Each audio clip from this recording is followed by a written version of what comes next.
Welcome, and thank you for joining us for today's DealerOn webinar, How to Close and Deliver 3 Cars in 1 Day. My name is Eliana Raggio, and I'll be your moderator today, and today's webinar is being presented by DealerOn.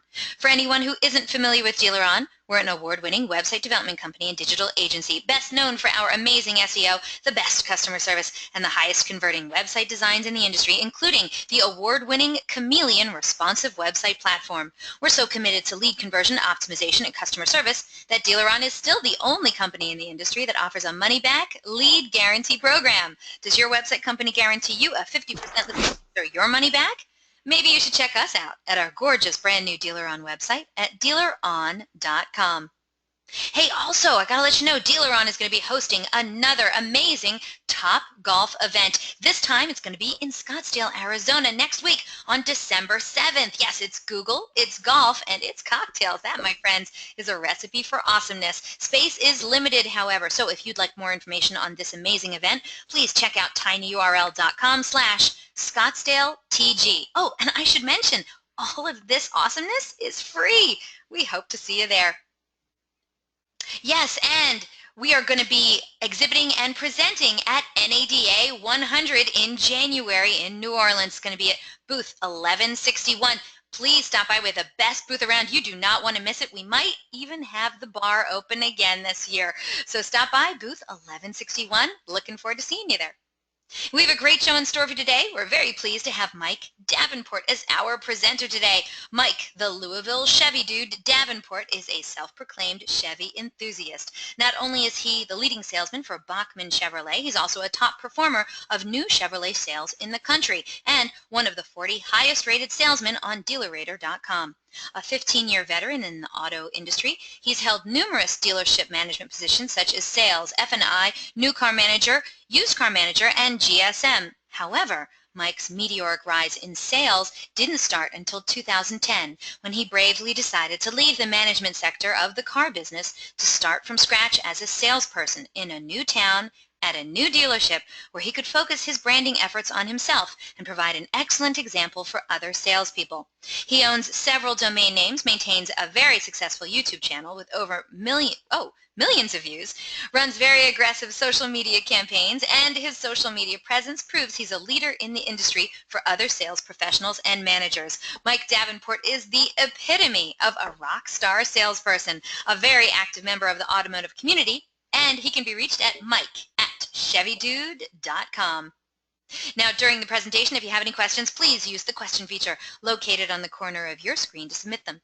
At the end of the presentation, we'll answer those questions of general interest. If we're unable to get to your question live, we're going to try to respond by email later today. Don't forget, a link to download a copy of this webinar recording will be emailed to you later today for your reference. Feel free to share it with your friends and colleagues.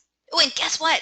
Mike Davenport is giving away an awesome prize on today's webinar. One lucky attendee is going to win their very own personal and customizable mobile app for an entire year, and it's going to help them sell more cars. This state-of-the-art app is the same one that Mike Davenport uses himself, and it's going to help you easily engage more prospects, earn more referrals, and move more metal. This is a game changer, people. You have to be on the live broadcast to win it, though, so stay tuned. And who knows, you could be the one walking away with this awesome prize today.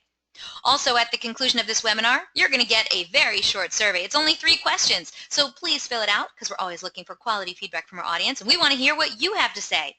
And hey, do you tweet much? We hope you do. We'd love to see what you have to say about today's presentation, so please tag us in it. You can use #DealerOnWebby. I'm at Eliana Raggio. You can also hit up Mike Davenport at Louisville Chevy Dude. We look forward to seeing what you're saying. So let's get started. Let's learn how to close and deliver 3 cars in 1 day.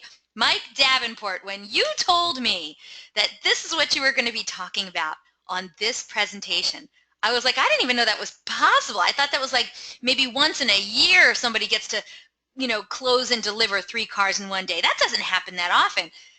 And then you said, yes, it doesn't happen that often.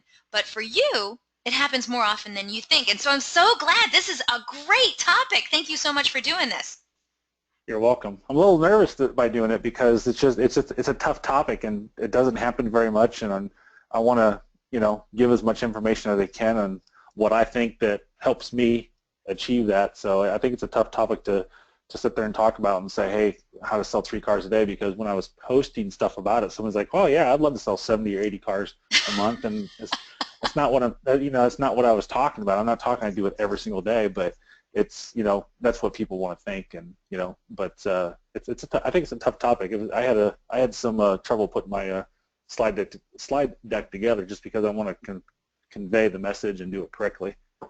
Well, I mean, I know that there's people who have a problem selling even 2 cars a day. So if you can take that information and make it scalable, and no, it doesn't happen all the time. Like every time a hockey player goes out, he doesn't get a hat trick on every game, but those days that he does, that's sweet. It's so nice, So if you can get even one of these days where you sell 3 cars in one day, boy, doesn't that look great for you. But I know you do it. You do it like almost a handful of times every month, which is amazing. And so people want to know how the heck you do it, because you don't have an assistant, right? Correct. Nope. My wife helps me out at work, but she just does follow-up stuff, but no assistant helping me deliver cars, no assistants doing test drives or anything like that. It's all 100% me. My goodness. Well, I can't wait to hear it. I know everyone else can't. So why don't you tell everyone the kinds of things that we're going to be hearing about today?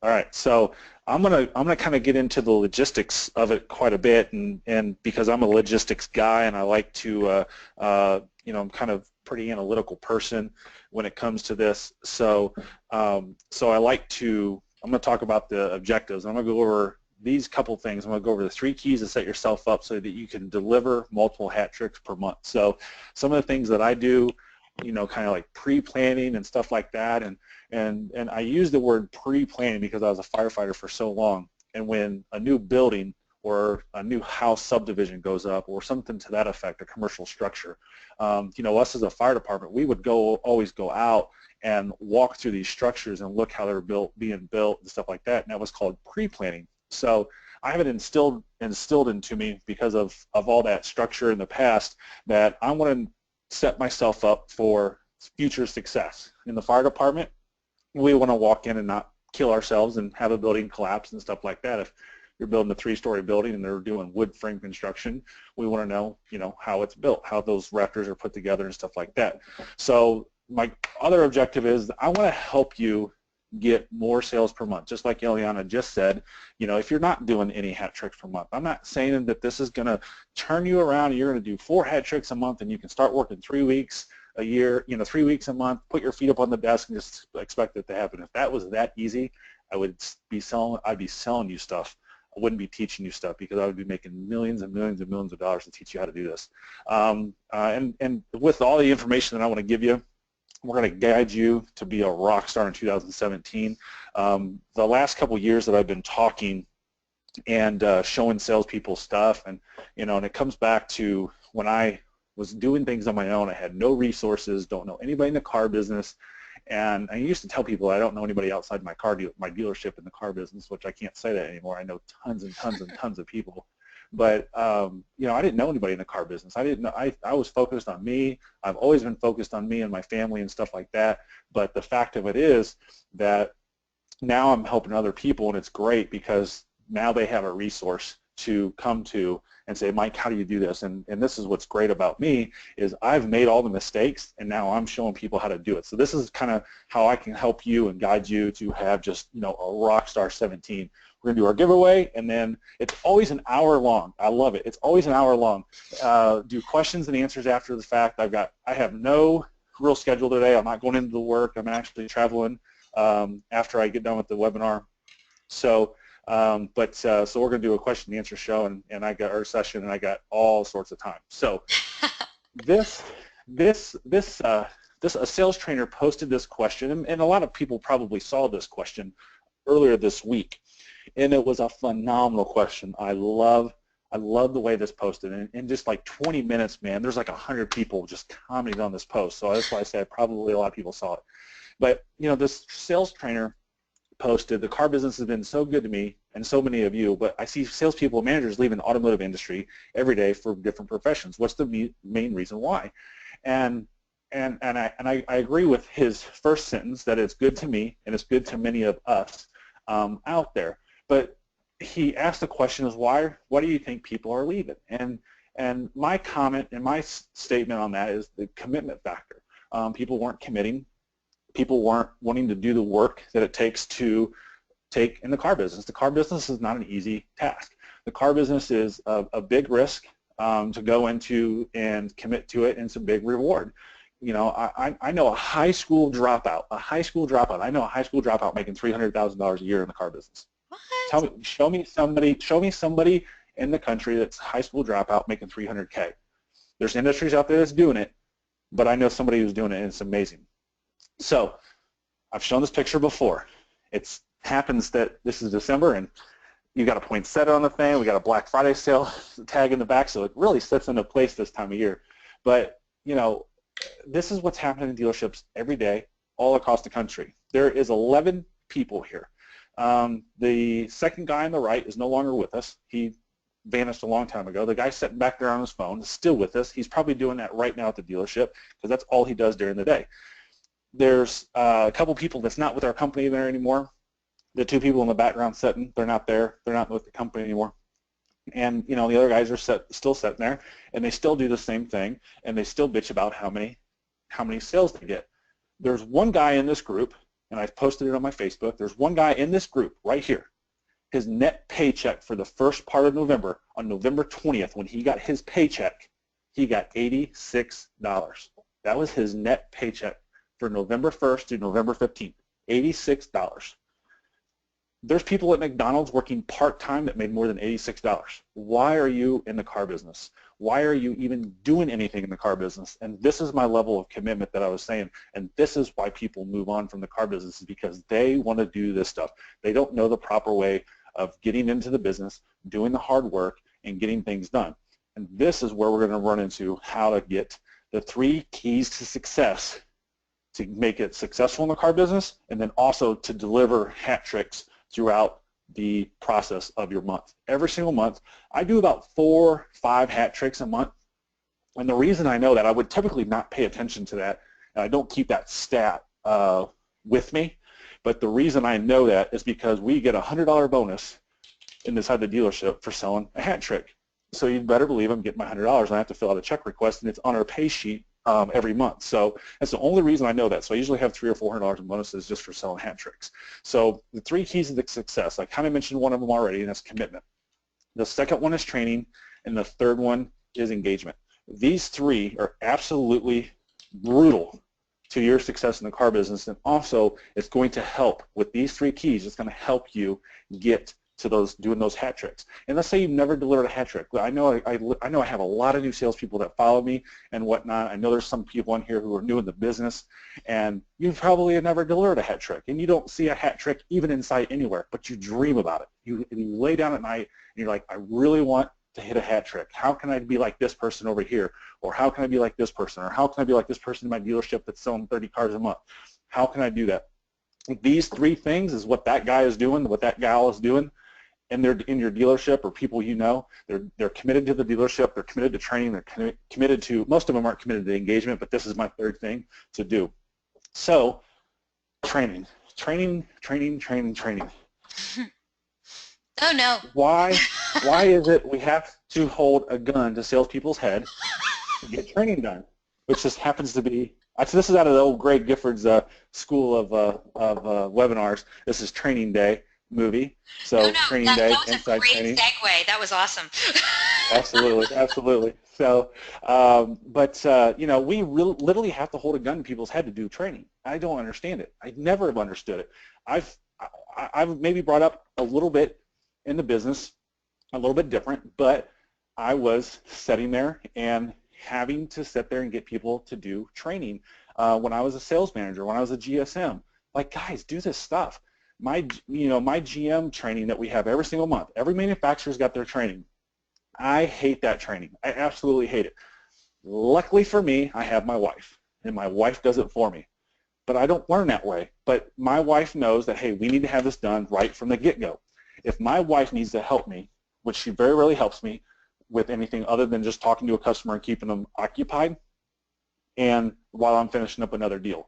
So, but if somebody asks her a question, and she can probably answer it. Well, I was going to ask Mike this. Boom. She will answer that question. She doesn't show cars or anything like that, but she will absolutely answer a question because she does the training for me. And that is what goes. Now, take for granted my wife doing this is not in the car business. She's not showing cars. She simply only knows stuff from me talking about it or from me doing it. We had a friend buy a car, and I got busy, and I said, hey, can you help me out and just have her, pair her Bluetooth for her? That's all I said to her. My wife went and did it with no problem. And then she asked other questions. This is a good friend of the family that drove down from Fort Wayne, Indiana 2 years ago to buy a Malibu, and my wife went through it with her because I was delivering 3 cars that day. So I cheated a little bit on that aspect of it. But a big tip is to sit there and get going on your training, because your training is going to help you so much to sell more cars, deliver more cars. And I'm going to tell you something here in a little bit later in the webinar during the commitment phase of my webinar about how to commit to the customer, commit to your dealership, commit to your process to help you deliver cars faster at the end of once they're out of F&I and stuff like that. So the million-dollar question is, how much training should I do? And I truly believe that this is all you have to do. 15 minutes. If you can't find 15 minutes in your day to do training, you probably don't need to be in a car business or even be selling cars, because you're not going to commit yourself to 15 minutes per day. I mean, there's some people that spend 15 minutes in the bathroom, for gosh sakes. You could be on your phone doing that, because we take our phones to the bathroom, for God's sakes. Be in there doing that. So you can find 15 minutes throughout the day to do training. So take 15 minutes every single day. Wake up 15 minutes early and whatnot. Find good product trainers. Sales trainers. There's a lot of them out there, and you have to vet these sales trainers. You have to know that they're doing things right. There's a ton of tricks. Oh wait, not that type of vet. You have to get them going and make sure that they're doing things. So if you see, I know there's a sales trainer, and there's a sales trainer north of the border that continually boosts his post to get big views on it. He doesn't have a whole lot of comments on his post. When he has 30 and 40,000 views and he doesn't have a whole lot of comments or a whole lot of shares, you have to look at this and say, why does he have so many views and why so many shares? Because what he's doing is using his Facebook fan page, and then he can spend money to boost those views. There's another guy who works at a dealership in North Carolina. He sits there and talks about that he's got this social media hack, but his live broadcast only get 4 or 5 people at a time. He gets double-digit views on his thing. So you have to be careful with these people. You have to get the right people. Know what they're doing. Don't just jump in, do what they're doing, or do what they say to do as they say. You've got to vet these people to make sure they're doing well. Obviously, Grant Cardone's out there. You got Jim Ziegler out there. Those 2 are the big ones. There's several other ones out there that are doing a really good job. But just be careful and don't take everybody's word. Hell, you might look at me and say, dude, you're an idiot. I'm not going to listen to you anymore either. That's fine. If it works for you, it works for you, good. If it doesn't, it doesn't. There are sales trainers out there that I don't like, that I don't trust, because I think they're doing some shady stuff. I kind of blasted one a couple months ago about asking people to spend more, if we could give you $3,000 more for your trade, would you trade today? That's not right. So it's very important to know who you're dealing with and what you're doing. So with that leads us into our very first poll question. I love it. All right, on our way to our very first poll question. It's on your screen now. We want to know, on average, how many hat tricks do you complete per month? Please select one of the following answers. Do you do more than 5 hat tricks per month? Do you do about 4 or 5, around a handful? Maybe 2 or 3 hat tricks per month? 1 if you're lucky, or maybe you did 1 like a couple months ago. You remember that day though, right? So you can hit that one. Or the last answer is, what? Never, but man, I really want a hat trick. Whatever the answer is, we want to know. We want to know, how many hat tricks do you complete per month on average? All right, once we get a majority of the votes in, we're going to close this poll and share the results. We only have one other poll question coming at you later on in the program. Also, you got a question for the one and only Louisville Chevy Dude? Hey, send them in. We will be holding most of your questions till the end of the program for our rousing Q&A session, we hope.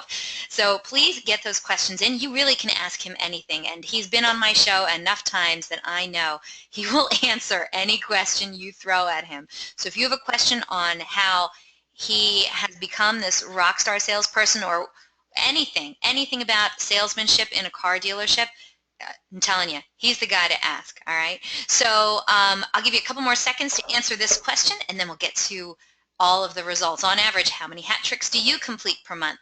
More than 5, 4 or 5, 2 or 3, 1 if I'm lucky, or what? Never a man, but I really want to. All right, are you ready for this? Let's go. Let's do it. All right, Davenport, here we go. I think I know what the number one answer is going to be, but I'll be shocked if it's different, which is what I'm excited to see. So, all right, let's see. So. Let's close this poll and share the results. All right, only 2% of today's audience claim that they do more than 5 hat tricks per month. Don't know if that's true or not, but let's go with it. No one said 4 or 5.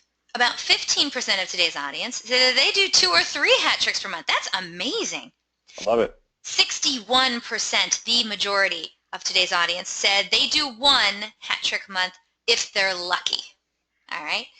And then the remaining 22% said, what? I have never done a hat trick, but I really, really want to. And that's why they're here today. All right? Absolutely. I assumed that it was going to be 1. I figured it would be the 2 bottom answers would be the most, which it was. I was really shocked that 2% said, 5 or more. Because I'm not doing 5 or more. So not that I'm I take that back. I shouldn't have said it that way. I'm not a gauge of anything. I'm just, but I say that because I'd like to learn what they're doing because, I want to start working less per month. I want to start working 3 weeks a month and stuff like that and do some other things. But it's interesting that there's a couple people out there doing it, which is awesome. That is. All right, back to you, sir. All right, so we're going to go into the next segment, and that would be, why is that not going? Engagement. There we go. So it didn't move on my end. I had to hit it like 3 times. Okay, there it is. I got it. So I'll go backwards 1, forward 1. There we go. We're good to go. So I talked about this in my social media stuff that it's all about engagement, and I kind of talked about it a little bit. In the first key of with the sales trainers of having massive amount of views. So you can. I've talked about this before, and I just want to make sure I say something a little bit different because I always like to do things different on every webinar. I don't like doing the same stuff, but there's no dollar amount to a view. There's no dollar amount to a like. There's no dollar amount to a comment. But there are dollar amounts when you engage in people and get them interested, and they talk about you and they do things. If you look at my social media, I have a phenomenal customer. Her name is Pam Bolin, out in I always blast her name wrong. It's Chaperini, out in Orange County, California. I sold them a Z06 Corvette, and absolutely wonderful lady. Love them. When I was out in California in April, I went and saw them. So went and saw them and a few other customers too. But it's all about the engagement. You've got to get people involved. You've got to be posting things. You've got to, and just like when we talk about in sales training, you ask open-ended linking questions. You don't go out there and say, do you like the car? Yep, sure do. And now what do? You don't know. This is Sales Day 101, that you ask open-ended linking questions. You do the same thing to your sales process. You do the same thing in social media because you got to get everybody involved with what you're doing. So I sit there, and how I sell 3 cars per day is I do a ton of social media.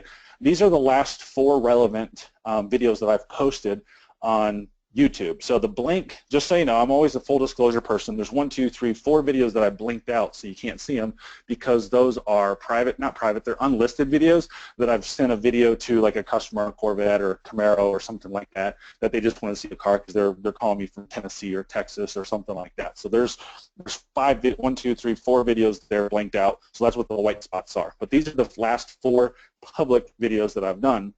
The 2001 Z01 burnout that I did, just a little over 1,000 views. That's just a little bit old. But here's the next 2 things: 19,000 views on the next one, 33,000 views on the next one, and 48,000 views on that one. Here's what I'm talking about: engagement.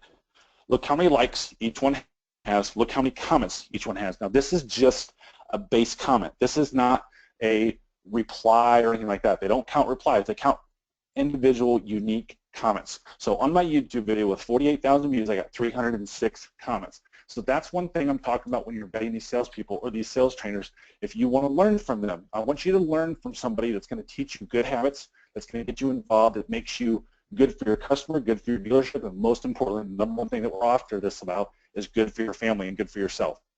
So engage people, get things going, because I posted good videos that got people talking, got people doing things. Sometimes there's haters out there. I don't ever acknowledge them. I just let them go, especially on YouTube, because that's what everybody wants to do is troll you. But you sit there and just get this stuff out there, good comments, good things going, because all three of those vehicles, excuse me, I only showed two of the vehicles. I did not show my gray one.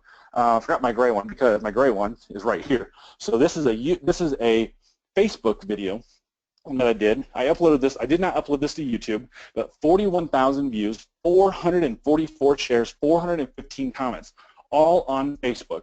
I engaged the hell out of everybody on this thing. And I edited as you can see at the top right, I edited this video because the only thing I put on this video was OMG, OMG, look what I got, ... I gave them a hook, and I sat here for like 40 seconds while I started building an audience, and that picture was all that they saw was ZL1. I didn't show anybody anything else. So again, engage, engage, engage. And then I went back and edited everything else down below, because all of a sudden I started seeing this video start going viral. Boom, share, share, share, share, share. I was shocked it was going so quick. So I came back and edited that video. So with these 5 videos, 40,000 there, 48,000 at the bottom, 33,000 at the top, 19,000 on just showing a vehicle is being transported, and 1,000 for this burnout one that's fairly new.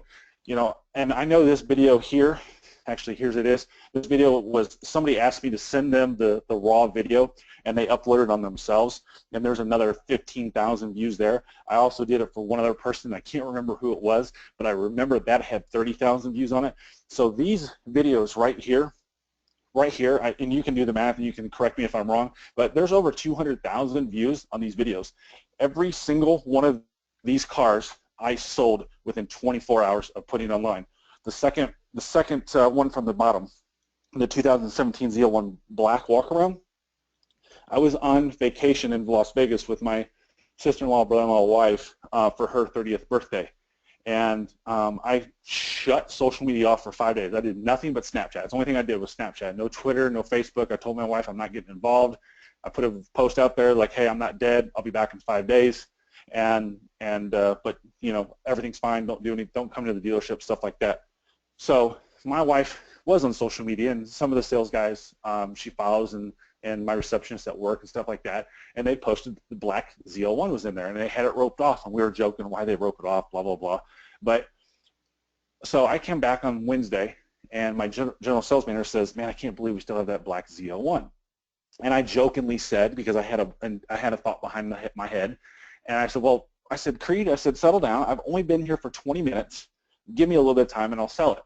And the reason why I said that comment, because my goal was, since I knew this car was there for 2 days, I had 2 days to think about it, and 2 days to think about my video, I had 2 days to think about the processes, stuff like that. My goal was, once I got that video uploaded, I wanted to have that car sold within 24 hours. I got the video uploaded about 4 p.m. that night. At 10:30 the next morning, I took a $5,000 deposit on it. So, again, engagement. If you engage these people, you produce good content. And I tell people all the time, this is stuff that you've seen me. Now, I've worked on this stuff for 6 and 7 years. This is 6 and 7 years of work that is now coming to fruition. So this is where I come into, again, I'm going to talk about it during the commitment stage of it, but this is what you're seeing the results of after 5 and 6 and 7 years of work. So it's not something that you're going to do today. I was just talking to one of my sales guys last night. I'm like, dude, you've got to get on it. You've got to get on video. You've got to do stuff. I said, stay away from YouTube. You're going to fail on YouTube because I'm going to blast you out of YouTube. If somebody is in Little Rock, Arkansas, or California, they can do it. But in Louisville, Kentucky, you're going to fail on Chevy video because I've got it all first. So those are my ZL1 videos. And then this is what I was telling him last night. Is I was up on Wednesday. You can see the date there, November 23rd. I was talking to my friend Rick, and he works for a Honda dealer. Now, Rick has been with Honda, Don Ayers Honda, in Fort Wayne, Indiana for 21 years. Dude is a rock star with Hondas. Does an absolute awesome job. He's Love actually him. on the show right now. Is he? I figured he was. So that's why I'm really not talking bad about him. So 'cause I figured he was here. But we were having a conversation. I said, Rick, I said, you need to get on this stuff. He's doing so many things right. I said, you need to get doing live Facebook video. And I said, Rick, watch. I said, I will do a Honda Odyssey video, live video, on my Chevy page, and I'll get 1,000 views. I got 940. I was a little off. But I sat there and said, I will get 1,000 views on a Honda Odyssey, and I'll walk around. I don't know anything about the vehicle, and I'll still get 1,000 views on it. Pretty close. Not bad for a Chevy guy doing a walk around on a Honda Odyssey minivan that I don't know jack about. So, and then I did this one last night. You can see it's 12 hours. It's 12 hours old when I screenshotted this morning. And I told the salesperson I was talking to yesterday, I said, walk. Told him, a minute video. That's all you got to do. I said, look, I'll walk around this video 1 minute. I said, you got to engage your people. When you engage your people, it gives you the base, like a foundation, like a house, a building, skyscraper, whatever the case may be. It gives you the base to create hat tricks and create sales for you time after time after time. So I said, look, within 24 hours, I'll get 1,000 views. In 12 hours, I got 913 views, and all I did was walk around the outside of the vehicle. That's all I did. Run the outside of the vehicle. It's on a showroom floor. Now it's an accessory truck. It's got 22-inch wheels and bed covers and stuff like that, steps. But I just said, hey, look, this is all I'm going to do. Boom. You know, and on this post, I got, I forgot about this. So on this post, I've got some great comments I'm going to show you, but I'm going to tell you one thing is there's a huge public services announcement, folks. You've got to do this. You've got to pay attention. People look at me like I'm crazy. We have to hold our phones like this. Do not video your phone up and down. That's for Snapchat and Snapchat only. Snapchat kills us that we do this. But you have to video your phone sideways. Look at your TV on your wall. Look at your TV in your dealership right now. Is it up and down? You walk into these grocery stores, okay? We walk into these grocery stores now, and they have the TVs up and down. And it looks weird, does it not? You're like, oh, that TV sticks out. Why do you think they put it up and down? Because it looks weird. It sticks out. They get a little bit more information up and down. We're not doing that. We're wanting to take videos of something. We live in a sideways world. We don't live straight up and down. So same video, or no, same thing that I did last night. Just asked a question. Realistically, what's one feature do you like on your car? And 204, 3 or 4 minutes into it.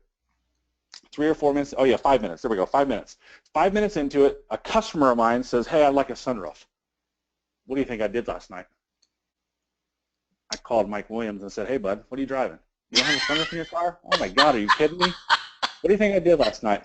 What do you think I'm gonna do when I get back to work on Monday? I'm gonna sell him a car with a sunroof. I promise you I will. Every single time." That's engagement, and that's how I'm going to create a sale out of nothing. I did one picture, one sentence, and my bullshit stuff that I got to put up there for follow me and download my app and stuff like that. But I just put I put up a new feature that I found on YouTube or on Google, and sat there and just hammered away, and I've got multiple leads off of this one post last night. So again, I engage the people. I ask open-ended linking questions, and I know Mike Williams wants a sunroof. So congratulations, Mike. I've got this vehicle over here. It's got a sunroof. We're going to fit it in budget. Bada bing, bada boom. Sell the car. So the videos that you did, like the one with the 48,000 views on it, this is you. There's nobody holding the camera while you are in front of the camera. This is you doing like a walk around, right? This is me 100%, yes. Okay. It's all me. It's all me. I'm going to talk about it a little bit in commitment, but it's all me because I can't afford a video production team. I'm not going to get a sales guy, hey, will you hold the camera for me? I have to buy tripods. I have tripods at work and stuff like that. And I just had a salesman there, Alex Coleman out of Illinois, and sometimes I like to say Illinois is the top one. He's from Northern Illinois, and he came in and he can contest to some of the stuff that I do. He can contest to some of the stuff that he saw inside the dealership. But I do my own stuff, and I felt bad because he wanted to come in and watch what I was doing, and I was just coming back from vacation, so I was a little worried by that. But then, I just told him, like, dude, I'm sorry, but all I do is text customers all day long. I don't go out on a lot. I don't make a whole lot of phone calls. I send a lot of emails. I send a lot of text messages because I can do more and more and more and more. And that's what I do a lot too, is to create engagement. Is like, I text customers, hey, how's your car doing? How's this doing? Hey, I saw that you were in service 2 weeks ago. I didn't see you. Why didn't you come up and say hi to me? Make them feel bad. Oh, Mike, I'm sorry. I was just in a hurry, and next time I'm in there, I'll come see you. Again, I'm creating engagement so that way my customers want to come and say hi to me. That's all I want. Just say hi.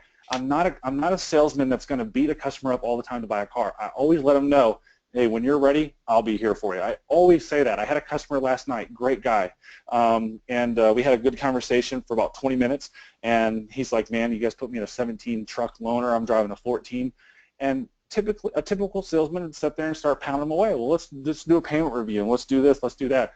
I can do that, and I do that every once in a while when I think the time's right, but I know where he's at financially, and I know it's not the time to do it. I'll wait a little bit of time, and I'll sell him a truck, and I'll keep that relationship building, and I'll keep the referrals coming in that he sends me, and he's a business owner, and I've done business with him and whatnot. So that's how I create that engagement and just talk to people over and over and over again. So I did not start this, but I'm getting all the credit for it. Talking about engagement, the whole Aztec thing.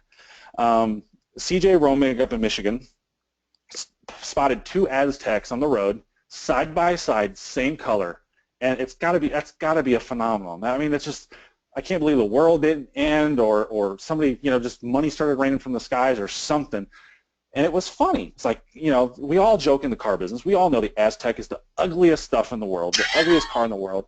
And stop bad-mouthing other people's cars, dude. I sold them. I got a Pontiac in my driveway. So, but so it's funny. But yesterday, guy tags me in a post like, hey, Mike Davenport, I found an Aztec. I get text messages from my covers. Dan and Amy Hoover are a customer of mine that follow me on social media. They found a 2002 Aztec for sale on Craigslist, and he sent it to me. This is the type of engagement that helps you sell more cars every single month, because now I sit there and he says down there, I don't know why everyone always sends them to you, but I figured I'd get in on the game as well. And I explained to him why it's a joke. It's an internal joke with the car business that they're just ugly and stuff like that. And especially when you got a yellow one or a green one, it was always a joke inside the car business. And Eliana, since you're not in the dealership all the time, you don't realize that either, that it's an inside joke with the car people. That's just they're god ugly car. Well, not everyone can sell Corvettes, babe. I sell a lot of different things. I sold a lot of Pontiac Aztecs. Pontiac Aztec was a huge thing. But I'll tell you what. See, this was the cool thing about a Pontiac Aztec. It came with a tent. And you could buy an air mattress as an accessory for it, and you could go out in the deep woods. You get front-wheel drive or all-wheel drive. So if you really wanted to get deep in the woods, you get an all-wheel drive Aztec. You blow up your air mattress. The husband puts the tent up, and you sit back in the back, and you sit there and play your harmonica all night. I mean, it's absolutely phenomenal car to do stuff like that with. Very good, very good. Looks like we came up to our second poll question, our final poll question, actually. So it's on the screen now. We want to know, audience, how many hours per month do you set aside for non-manufacturer training? Please select one of the following answers. Is it less than an hour? Somewhere between 1 and 2 hours? Somewhere between 3 and 4 hours? Or is it more than 4 hours? Or you know what? We hardly ever do training unless we have to. Whatever the answer is, we want to know. How many hours per month do you set aside for non-manufacturer training? Once we get a majority of the votes in, we're going to close this poll and share the results. And Mike Davenport, I just want you to know, Rick Kruger sends his love. He says, love you, man. And about your public service announcement, Rick also said, you can now do landscape mode for Facebook Live now. Oh, he stole it from me. I completely forgot about it. Oh, man, we talked about that last week. Yes, you can do landscape mode on Facebook Live, and I was totally going to bring that up. And he stole my thunder, but also reminded me, yes, that was something new that just popped up last week, that you now don't have to hold your phone up and down like Snapchat on Facebook. You can do it side landscape, which is perfect. Well, I love it. Well, you know what? Next week it's a first for me, so I'm really excited. We've done lots of webinars that have to do with Facebook, but this is the first time next Thursday that we're actually going to do a webinar with somebody from Facebook talking about Facebook. So we're going to get all your other Facebook questions answered next week as well. So, straight from the Facebook mouth. So if you can come next Thursday, check it out. Gabrielle Garrison will be here, and we're going to find out. That's going to be an awesome I'm like webinar. super excited for this. Gonna find out all the inside scoop from Facebook themselves. All right, but for right now, we want to know how many hours per month do you set aside for non-manufacturer training? Oh boy, people are all asking me all kinds of crazy questions. All right, let's close this poll and share the results. Are you ready for this, Mike Davenport? Yeah, let's do it. All right, Chevy Dude. 12% of today's audience admit that they do less than 1 hour per month of non-manufacturer training. 14% say it's around 1 or 2 hours. 23% of today's audience, that's about a quarter of the audience, say it's about 3 to 4 hours. Oh, that's a lot. Now, a third of today's audience, 33%, say that they do more than 5 hours per month of training on non-manufacturer items. And then the remaining 19% of today's audience say, hey, we admit we hardly ever do training unless we have to. So I know you said training is a big part, but you never really specified how much training are you recommending that salespeople do actually? And I didn't answer it during my training session because I wanted to get to this question and remind people how important training actually is. If you take that 15 minutes a day that I mentioned, that equates to 7.5 hours per month. That's it. So the people who are doing more than 5 hours, that's good. You're doing the right thing. 7+ hours per month is great. So now we got our manufacturer training. We got to get that done and stuff like that. But sitting there for 15 minutes every day, just doing something small, learning new closes, learning stuff like that. If a customer comes to me and says, hey man, it's too high, and it's out of budget, whatever the case might be, I'm telling me, hey, listen, 90% of the people I work with are over budget when they arrive here. Just because you may made some bad decisions in the past doesn't mean that you should not make this decision today, blah blah blah. There's not an objection that a customer can't give me that I can't overcome. And I sell more cars that way. And if you follow me on Snapchat last night, I was all excited because I had what I thought was going to be a bone deal, cheese deal, spoon-fed, whatever you want to call it, wherever you're at, however you call it. I was like, oh, I'm getting a bone deal. Are you kidding me? I was out jacking around. I was getting 2 Red Bulls. And I came walking back in. The GSM called me and said, hey, are you doing anything? I said, no. He says, I got a guy coming over from another Chevy dealership across town.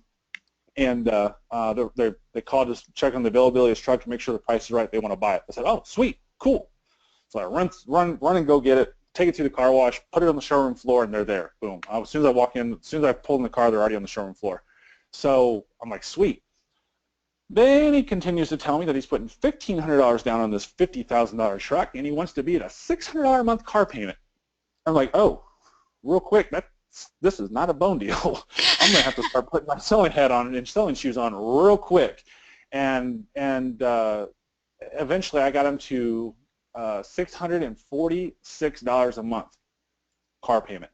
And that's where coming into this, and this guy was willing to walk. I had a long conversation with these people. They were there for like 4 hours. So no bone deal takes 4 hours. But they would have walked if I wasn't able to overcome some objections. And they're like, hey, listen, my wife told me that I can't go over $600 a month. Perfect, and I have objections to overcome that. So if I didn't do my 15 minutes of training that I do every single day, that I sit there and I do a lot more than I typically do about an hour and a half a day because I'm at the gym and I'm doing stuff like that. I'm on the treadmill or on the elliptical machine for an hour, and so I literally have it sitting there playing on the elliptical machine. That's what I'm listening to. So the more you do, the more results you're going to get, and that's a big thing. Coming back to the training part that I talked about in the first part of the session, was that it's going to pay off and it's going to make a big deal. So okay, hold on a second. There we go. So commitment. Okay, commitment is the I think the biggest thing that you have to do, which is why I saved it to the last, success, and as I put in here, success tends to bless, I should have said bless those who are more committed to giving it than the most attention. Let me say it again. Success tends to bless those who are most committed to giving it the most attention. So, and it basically says, you know, if you pay attention and be committed, you're gonna be successful. You can't fail. If you sit there and say, hey, I gotta do this, I gotta do this, I gotta do this. When I first started with my dealership back in 2010, coming out of management, everybody made fun of me.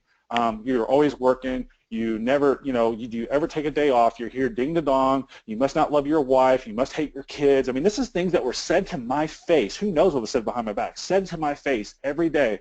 And because they were either jealous or not committed, and they want to work their 40 hours a week and go home and make their 50 grand a year, I wasn't willing to do that. I was committed to it. And now here we are 7 years later and where I'm at now. So here is the number one thing that you've got to get out of your head, and I hate hearing this, is let me go talk to my manager. Get that saying out of your head. You've got to have it out of your head. You can't say that anymore. If you say that, put $1, put $5 in a jar and buy your spouse or significant other something nice, because that's what you need to do to wean yourself off of doing that. If you can get, let me ask my manager, let me talk to the manager, let me find out from the manager, out of your head, you will sell more cars. The reason you get that out of your head is because you're going to learn every aspect of the business. If you know how parts works, if you know how service works, if you know how the desk works, if you know how F&I works, when you can understand the whole process of the car dealership, it's going to help you tremendously sell more cars. So I follow a lot of different industries. I told you I do a lot of training. I follow a lot of this different industry, and the Sky Diamonds University is for builders and for door-to-door salesmen and stuff like that. I follow a lot of door-to-door salesmen. You want to see some brutal closes from people, some work ethic, some hustle. These door-to-door salesmen, man, I couldn't do it. These guys are brutal, and they follow storms around and stuff like that. And there's a lot of good people in this industry, but I love this, and I think this came from Lee Hyatt. He says, take extreme ownership of everything in your business. And that reminds me that we are a business inside of a business as a salesperson. We are sitting here, we're a business inside of a business. We're lucky we don't have to take the risk. Okay, our only risk that we have is the gas in our car to get there and our time. That's the only two risks that you have. You have nothing else to risk. Your dealership has to risk the inventory, slip and fall, insurance claims, everything else. Your only risk is your vehicle to get there and your time. So the commitment, okay? Write this bit.ly down, because and it's actually, this is in a handout as well, so all the handouts on the bottom right, you can download all these, and this is in there. So if you sit here, and I have this printed out at my desk, this is from Grant Cardone. If you sit here and you commit to all 15 of these things, you are going to commit to so much crap. You're going to be so overwhelmed, but as soon as you start focusing on it, you'll be like, boom, boom, boom, boom. You want to know how I sell so many cars and how I sell so many hat tricks? Is because I commit to every single one of these things. Number 10, educating myself every day. Goes back to my 15 minutes, okay? This is something that I do. Commit to number 7, commitment to every opportunity. I tell this to every single person. I don't care if it's a mini deal. I don't care if it's a 4-pounder. I don't care what it is. I tell this to every single client that I have. Your one deal means so much to me, more than you can ever imagine. Because it does. Because most of us get paid on a volume bonus. I get paid on a volume bonus. So one deal, every opportunity means everything. You have no idea what, and I talked about this in a webinar. I got a customer who thinks well, let's say it this way. He came in and bought a truck for his son. The front end of it got damaged, most likely by the sun. Our service department charged him for it. It was $99, and the customer bitched about it. So I said, dude, I don't want to sit there and argue over this $99. You know, you got your Corvette coming in and stuff like that. He says, hey, I don't know if I'm taking that Corvette. Oh boy, you know darn well that struck me real quick. Full sticker on a Corvette back in 2013. You better believe that just struck $99. Yep, we'll take care of that right now. And I went back to the service department, and I didn't ask permission. I didn't do anything. I went right to the service manager, like, hey, we need to get him $99 right now. And we got him a check and done, because I wasn't going to lose that deal on that Corvette. So every opportunity takes so precedent that I did that. That guy has bought 10 cars from me and sent me probably close to 12 or 13 referrals. Every opportunity matters. One car deal means so much. Number two, this is a big thing. I talked about it before everything was recorded. I had a 9-day blink on car sales. I don't think I've ever done that to this day, to this minute. Thinking about it from 25 minutes ago, I don't think I've ever went 9 days without selling a car. Can-do attitude with every single customer. You know, I was in a bad mood. I thought people were trying to undermine me. I got it in my head, and that sucks, and this is why you do that. So you've got to do it. And then number 13 goes in right in the same line of that, and I got all these memorized. I'm not even looking at my computer screen. I'm walking around my basement right now. But the number 13 is going to be the most positive person I know. You've got to stay positive. You walk in every day and stay positive, not get in those groups like I showed in the very first slide of the 10 people around, because there's no positivity happening in that stuff, no positive vibes in that group. It's all negative. It's why this is bad, this is bad. These things are going to do it. So has everybody got the bit.ly key down? That's case sensitive, so make sure you use the big O and the big N at the end, little f, little n. So, and just so everyone knows, that's also in the handout section of your GoToWebinar interface. So if you want to, you can download it directly from there as well. All right? It's available for download, immediate download, until the end of this broadcast. So look in the handout section of your GoToWebinar interface. I'm sorry, keep going. You're fine. So this is another quote that I absolutely love, that knowledge is power, and more importantly, knowledge saves us time. Time kills deals. This is where I was going to tell you. This is where I'm going to tell you earlier how I was going to talk about this a little bit from the get-go. Knowledge saves us time. In a car business, it's all about time. You've got 6 hours in the day, 12 hours in the day, 8 hours in the day, whatever you've got left in your day when you start selling cars that day, and you want to sell 3 today. Our average car deal, NADA stats, is 4 hours in the car dealership. So that puts you at 4 hours times 3 is 12-hour days, okay? But you're only there 8. So how can I speed things up? And that's having the knowledge, that's having the power, and that's how you're going to save some time. So when you're demoing cars, this is a big tip. Write this down. When you are delivering cars, or excuse me, when you are demoing cars, think of it as a delivery. Pair the customer's cell phone. Make sure they understand how things work. We're already doing that.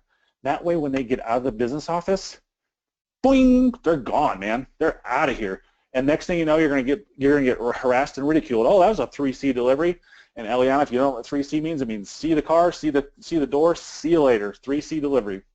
So, and it's a big no-no in the car business. But when you set your customer up from the get-go on the demo ride, because you're already assuming the sale, correct? We're doing our trial closes and all that stuff. You're assuming the sale. We're going to set everything up. Pair cell phones, get Apple CarPlay working, Android Auto, download the Android Auto on the phone, all this stuff going. You don't have to do that at delivery. That way, if detail slows up, if I go slow, you can be doing other things, getting things out. With General Motors cars, we have OnStar. I know we have the intelligence service with Volkswagen, because I sell Volkswagen. We have other intellect stuff that's going on with our crash response stuff. So get that as much forward progress as you can. Obviously, you can't do that stuff until they buy the car, but that's really all I've ever got left over is to do OnStar at the time of delivery. So I mentioned this a minute ago. You've got to know the whole operation of the dealership. You've got to know everything about it. And we look at this computer board on the screen. Is there anybody in this webinar that can tell me every piece, 100% of what happens on this motherboard? All the lines that you have to follow, all the solderings, everything like that. There's probably not. There's probably somebody in here that can tell you about 10 or 15% of it, what the 2 chips are, stuff like that. But the key is to know exactly what's going on with every aspect of your dealership, just like to know what's going on with his motherboard. If you don't know what's going on with your dealership, you look at this motherboard like this and you're confused and you have no idea what's going on. Now let's pretend this motherboard came out of your computer or a TV. I have 2 slot machines in my basement here that's got motherboards in them, and it's not working, and you pull that out and you start looking at it. Well, I don't know what to do with this. I'll just put it back in. I'll blow on it a little bit, pretend I know what I'm doing, stuff like that, and I'll just move on. So that's the kind of things that you don't want to happen inside your dealership where you are making money. So know every aspect of your dealership. I mentioned it earlier, but understand how the appraisal process works. Tell that to your customer. Understand, tell the customer up front, listen, have you looked at Kelley Blue Book? Have you looked at NADA? Have you looked at TrueCar? What have you looked at? Bring stuff up like that. Bring up objections. Have you looked at TrueCar yet? Nope, I haven't. Okay, perfect. Well, let me tell you a little bit about TrueCar.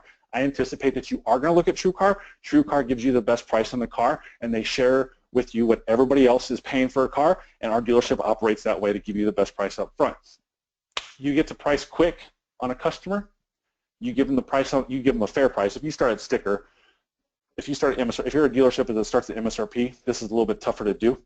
But if you are a dealership who conveys and converts to what the customer is doing every day, then you will sit there and make this easier. If you're an MSRP dealer that works the customer for gross, that's fine. I don't have any qualms on that. I kind of wish I made gross on new cars, but I don't. You'll get much faster results of closing them down. Back to what I was saying here, is knowledge is power, and more importantly, knowledge saves us time. It goes back to that of knowing what the customer is doing, knowing what the customer is setting up, doing the research beforehand, stuff like that. I go to all these conventions, and they sit there and I learn all this stuff. I know the average car payment is just over $500 at 68 months. I know, people are doing, 6 vehicle searches. They're contacting 6 dealerships or 6 vehicles that they're looking at. They're visiting 1.2 dealerships. They're driving on average. I don't have my sheet in front of me. They're driving on average, I think, 42 miles is the average now that a customer is driving to see a car.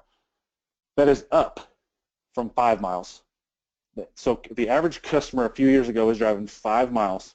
Now they're driving 42 on average to buy a car. So when you sit here and you know this stuff and you can get this stuff going at them real quick, shoot it out the gate, it's going to help you sell a car quicker. It's going to help you sell a car faster, and that's going to help you quite a bit. So knowing that stuff, knowing how your dealership operates, understanding how service works.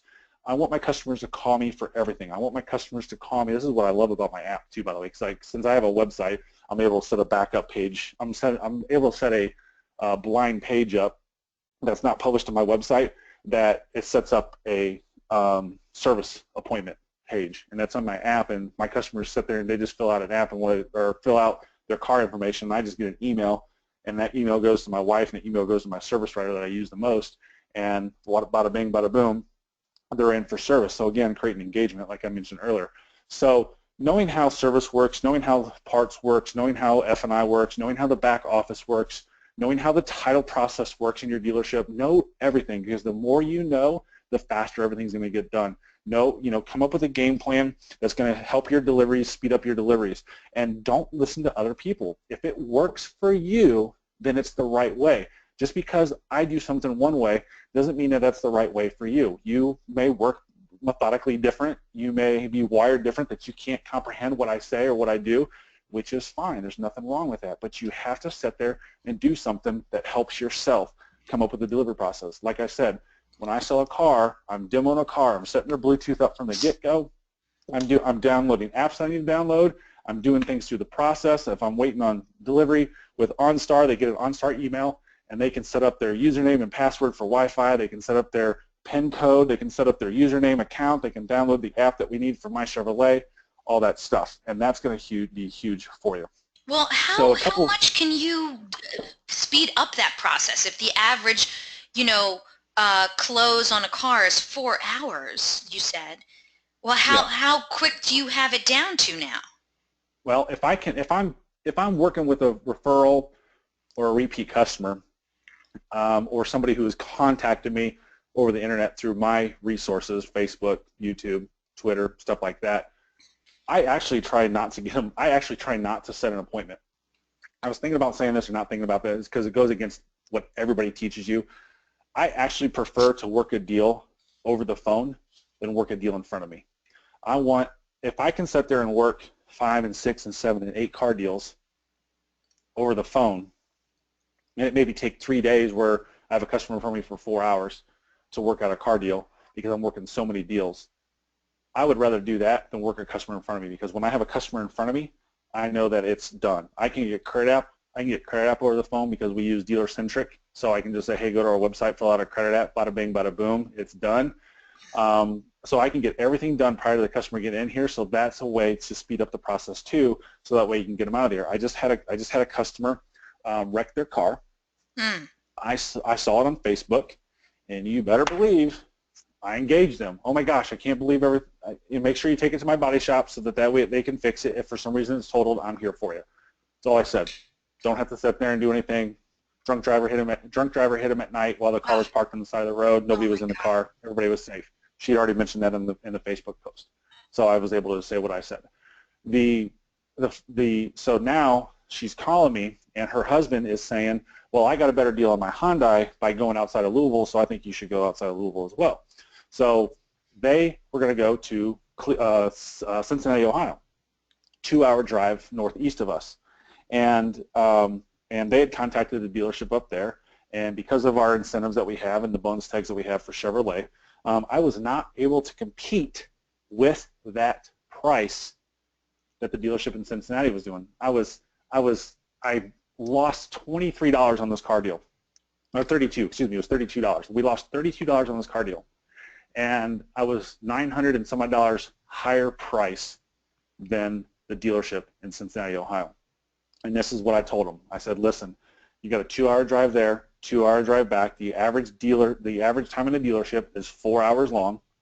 You've already picked your car out, so let's take that hour off. You're probably going to be there 3 hours, so there's a total of 7 hours of you picking your car up. You're a previous customer of mine. I value your business. I'm asking you to spend $900 more.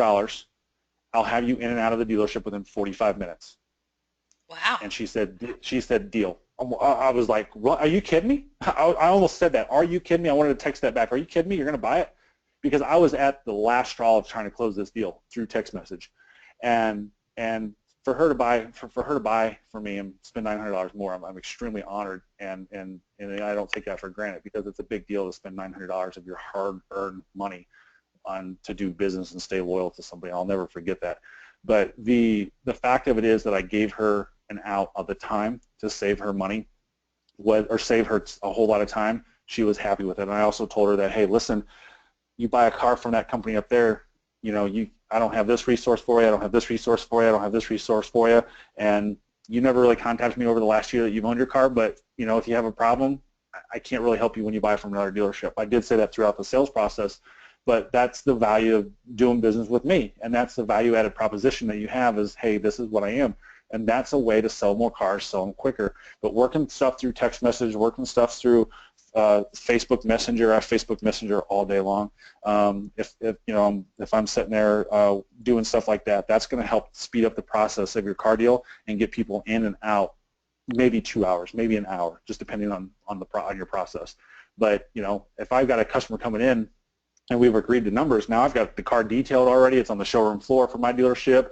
I'm literally just doing F&I stuff, and we're getting out of here. Hey, folks, I've got it set up on my phone. Make sure you bring this, this, this, and this. I got a quick thing in my phone that I just hit 1, 2, and I hit 1, 1, 2, and it tells me and say, make sure you bring driver's license, up-to-date insurance card, and if we have a loyalty rebate, make sure you bring your registration to your vehicle. If they're bad credit, I have 113 sits there and tells me to make sure you bring pay stubs, boom, boom, boom. It tells me to bring all the bad credit stuff that I need to.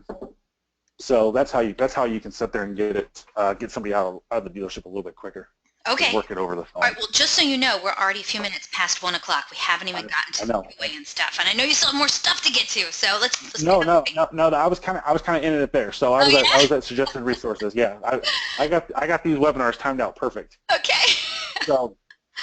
So I was just going to talk about suggested resources real quick. I just read this book. I really like it. It's a pretty awesome book, and it's called Everything I Touch Turns to Sold, and it's by Ty Wild. So download it so you can read it. You can listen to it. It's got audiobook on it. And then I love listening to Auto Dealer Live. I think today's going to be a really good session. It's at 3:30 every Thursday, right after this webinar. AutoDealerLive.net. They record it just like these webinars, and you can watch them You can watch them later on. I usually catch it at nighttime. So again, my training that I tell you to do 15 minutes a day, I watch these sometimes on Friday mornings at the gym, stuff like that. And then action items. So again, write this down, take a screenshot. I'll be here for a second. That's case sensitive, so big S, big W, big S. Read that article. It's another article that I just got published in Dealer Magazine with Digital Dealer of how some things that I do to speed up the process as well that I couldn't fit into this. I tell this every time, and this book to me is worth millions of dollars. So this is Grant Cardone's Closer Survival Guide. Download it if you can. Buy it. If you download it, because the book is hardly ever available. Download the audio program, pay the money, watch for the book, and download the book or buy the book so you have a hard copy as well. Because I will pull out the book and read it every once in a while when someone says, "Hey, what about this?" This book is always within arm's reach of me. It's outside my cell phone, being within 3 feet. The book is the next second closest thing to me, and I can pick that up and go down to the sales office and do it. I've talked about my app. I'm giving it away here in a second. If you want it, you can check out ChevyDudeApp.com. Use my code, and the company CardTap who does it, they're doing $200 off. That they're going to increase that soon. It's $5.99, and with that code, you're going to do it for $3.99, and it's worth it 100%. And then I've got my automotive sales professional group on Facebook. So you just type in automotive sales professionals, you'll find it. If your Facebook profile is blocked that I can't see, and just like Nathan Graker and Stephen Christian just did, and then Mike Jennings just did, and Nelson Gawker just did. Oh, I said his name already. If your Facebook profile does not show that you are in the dealership, you will be declined. I do not do any research other than looking at your Facebook profile. If it doesn't do it, you're declined. So, and now we're off to the Q&A. I love it. All right. Amazing presentation, so much great information, and you know what? We have amazing questions that came in from the audience, so I'm really, really looking forward to that. Audience, I want to bring your attention to the handouts section of the GoToWebinar interface. In there, you will see not one, not two, but 5 handouts for you. One, of course, is going to be today's slide deck from Mike Davenport, so you can download that entire slide deck. But in there, you will also find his list of commitments, which was on that slide earlier in the program. You'll see a list of rebuttals to common objections. You'll see questions that get you closer to the sale, and he's going to follow it up with Mike Davenport's complete follow-up process. All 5 of those are in the handouts section of the GoToWebinar interface. They're available for immediate download, and you should download all 5 of them before the end of this broadcast. Right now, we're going to get to the giveaway and then the Q&A session, so you have plenty of time still to get to those downloads, but definitely do that. And yes, it's that time. If you missed it at the beginning of the webinar, I announced that our good friend Mike Davenport is giving away a really cool prize today on the webinar. One of you lucky webinar attendees is going to win their very own personal and customizable mobile app. And this is for an entire year, right, Mike? Yep. A whole year. It's going to help you sell more cars. This state-of-the-art app is the same one that Mike Davenport uses. He just told you about it a couple seconds ago. And it's going to easily engage more prospects, earn you more referrals, and yeah, it's going to help you move more metal. It's a game changer, people. You're definitely going to want to get in on this. Hey, Mike, how often do you use this app? I mean, how much has this changed things for you? It gets used every day, and it gives the back-end tool that you use since you own the app. It tells you how many times that your app has been accessed and tapped, and it just reset, stays the first. Just today, my app's been touched 31 times. Wow! Just today, just because it just reset. Let me see if I can go back. Let me see if I can. Oh, I can do last month. Last month, my app was touched 430 times. Wow. Okay, like I said, game changer, people. So get to your keyboards, get ready. You get one shot at winning this awesome prize, all right? We're going to ask a question about today's presentation. First person to write in the correct response is going to be winning this awesome prize today. If you are a vendor, we love having you on the DealerOn webinars, but as you can tell, this prize is intended for dealership personnel only. We're going to ask you to please sit this one out and let a dealership person win this awesome prize. All right, here we go, everyone. Good luck. You can't guess the answer, people. 6. Put 6 in there. 6 is a good answer. 42. All right, here we go. Good luck, everyone. What are the 3 keys that will help you sell and deliver 3 cars per day? This was at the very beginning of the presentation. Let's see. Yes, that is correct. Kala Rath. You are the winner today. Kala Rath. I don't recall ever seeing that name on my on a previous show. I don't think you've won before. So Kala, I hope I say that right. Kala, oh my God, my pen's not working. Kala Rath. Let me know what dealership you're from. Oh, it's Kayla. You forgot to put the Y when you registered, baby. All right, Kayla, congratulations. You are today's winner. Kayla is from Rath Auto Resources in Fort Smith, Arizona. Congratulations, Kayla. Oh, I better fix it on here.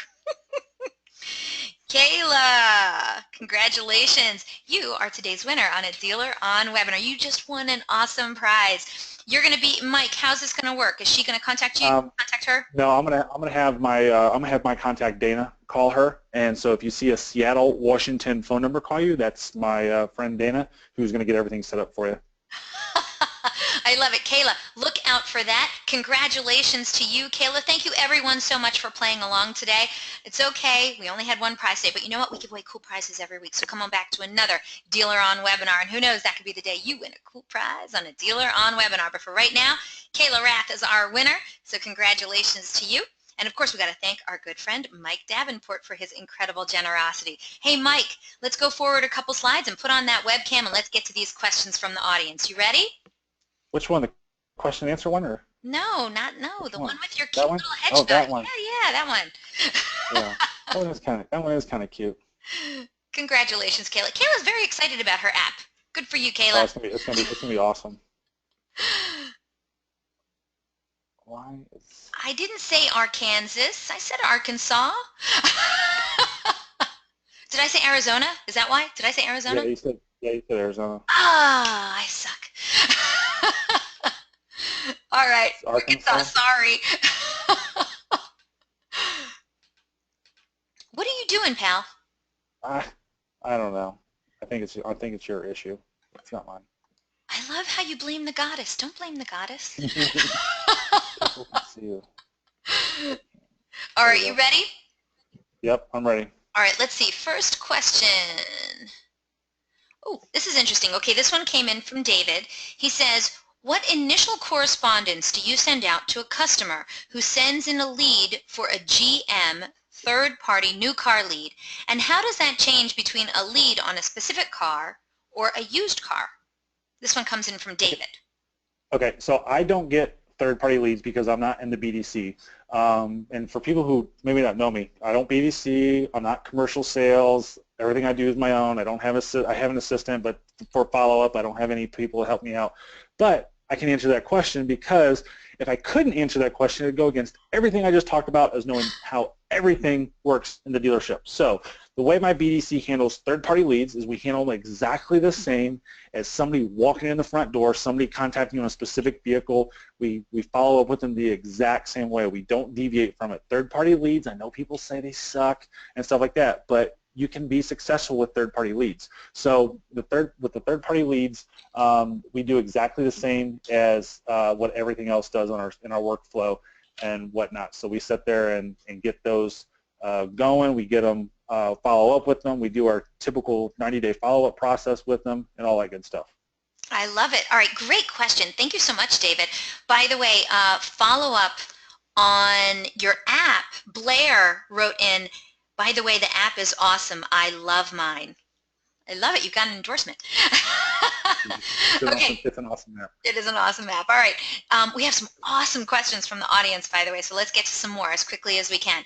The next question comes in from Brock. Brock says, how do your fellow salespeople react in the workplace when they hear you sharing stories about their lack of effort and attitude, etc.? I'm sure you aren't concerned or worried about it at all, but does it have any impact? Well, where I share them at, they are not involved and they're not doing stuff like this, so they never hear it hardly at all. Now, there's no secrets in the car business, as we all know. So I try to do it tactfully. I don't want to make fun of anybody. I don't want to sit there and belittle anybody, because that's not my personality. That's not the way I am. But I use it as an example because there's a lot more bad examples in the car industry than there are good. And I don't want to sit there and talk about myself all the time. So I try to point out a lot of different things, but I try to do it tactfully and try to do it politely because I've tried to help them and they don't want to listen. They just want to sit back and do it. And you can take a horse to the water, but you can't make them drink. Analogy that my grandpa says all the time, but it's sad, and like I said at the beginning, there was a guy in that picture that made $86 on his paycheck. You should not be in this car business if that's what your income is. And if you're starting out, that's fine, but you need to sit there and commit and do it. So I'm not too worried about it, as you stated, but I try to do it tactfully because I don't want to cause any problems in the dealership, because I'm Right. there 6 days a week, for God's sakes. Right. Okay, great question. Thank you so much. Keep those great questions coming. That one was from Brock. Okay, next question came in from Blair, and I have to admit, I want to know the answer to this question too. Blair said, how many views did you get on your hot pepper video? By the way, for any of you who aren't friends with Mike Davenport on Facebook or any of his social media, he did this crazy, stupid stunt where he did these videos where he would eat like a ghost pepper, and then just stupid, Mike. But how many views did you get on that? A little over 10,000. Oh my gosh. And I still have customers coming into the dealership and talking about it. It's like, oh my God, I watched that. And the two most common, 1A, 1B, and then number 2. That's going to hurt tomorrow. How did it feel the next day? That's the number one question or comment. And then the second one was, you took that like a man, because I did throw up briefly in that video, but the reason I threw up because I drank hot milk. Oh my God, it was so disgusting. I didn't throw up because of the pepper, but because I threw up, I think that was a godsend, because the next day was very gentle. Oh my gosh. So about 10,000, huh? All right. Yeah. And you did this. Why did you do it? It was just for the engagement? Well, no, actually, what happened was the day before, somebody brought in some ghost pepper dust, and I tried it. I did a Facebook Live for like 2 or 3 minutes, got a bunch of views. It was funny. And then somebody who follows me, this is a guy who follows me on social media, he contacts me. I don't know where he lives. I mean, there's people all over the world that contact me. I mean, there's people from New Zealand in here. There's people from Germany in here, and just in this watching, which is crazy. But so he contacted me, and he's through my Facebook business page, and he says, man, you need to try Carolina Reaper pepper. And I said, cool, yeah, I might do that. That's okay. And then like 10 minutes later in our conversation, he says, well, I live here in Louisville. I'll bring one by tomorrow. I'm like, oh my God. Again, my commitment. I commit to everything. I commit to it all, and I figure the rest out later. And you talk about ultimate commitment, and then people started posting. Was he another sales guy, or he was a customer? Oh, no. He just the guy who follows me in social media. He works for AT&T here in Louisville. Never met him before that at all. And now we talk all the time. We Snapchat all the time, stuff like that. Yeah, it was crazy. Talking about the ultimate commitment level. That was it, because you're committed, all right. All right. Oh, yeah. Let's get to some more of these great questions. By the way, nice shirt. If anyone can't tell, it's a DealerOn shirt. He must have gotten it at the last. What about the hat? And the hat, Cubs. All right, here we go. All right, next question. This is a really great question from Kristen, so I hope you can help her out. Kristen says, if you were just starting out in sales and you had no following, what would your first 30 days look like as far as posting and building your followers? I know you were there. I know it was a while ago. Yep. No, and I was just talking about this last night, and that's kind of why I brought it up today, and why I said I kind of redid what I was going to say today. on the webinar based off of a conversation I had last night with the salesperson I did the Silver Auto video for. You know, I told him and I tell other people, is like, you got to remember, I started in the exact same spot 7 years ago, 6.5 years ago with this company, moving to Louisville, Kentucky from 4 hours away, knowing 0 people in the community of 1.2 million, by the way, and I knew 0 people. But the fact of it is I did it from scratch, just like you're doing it from scratch, getting in the car business. And the only difference that I have over anybody else who's getting in the car business is I had at the time just a little over 10 years of experience.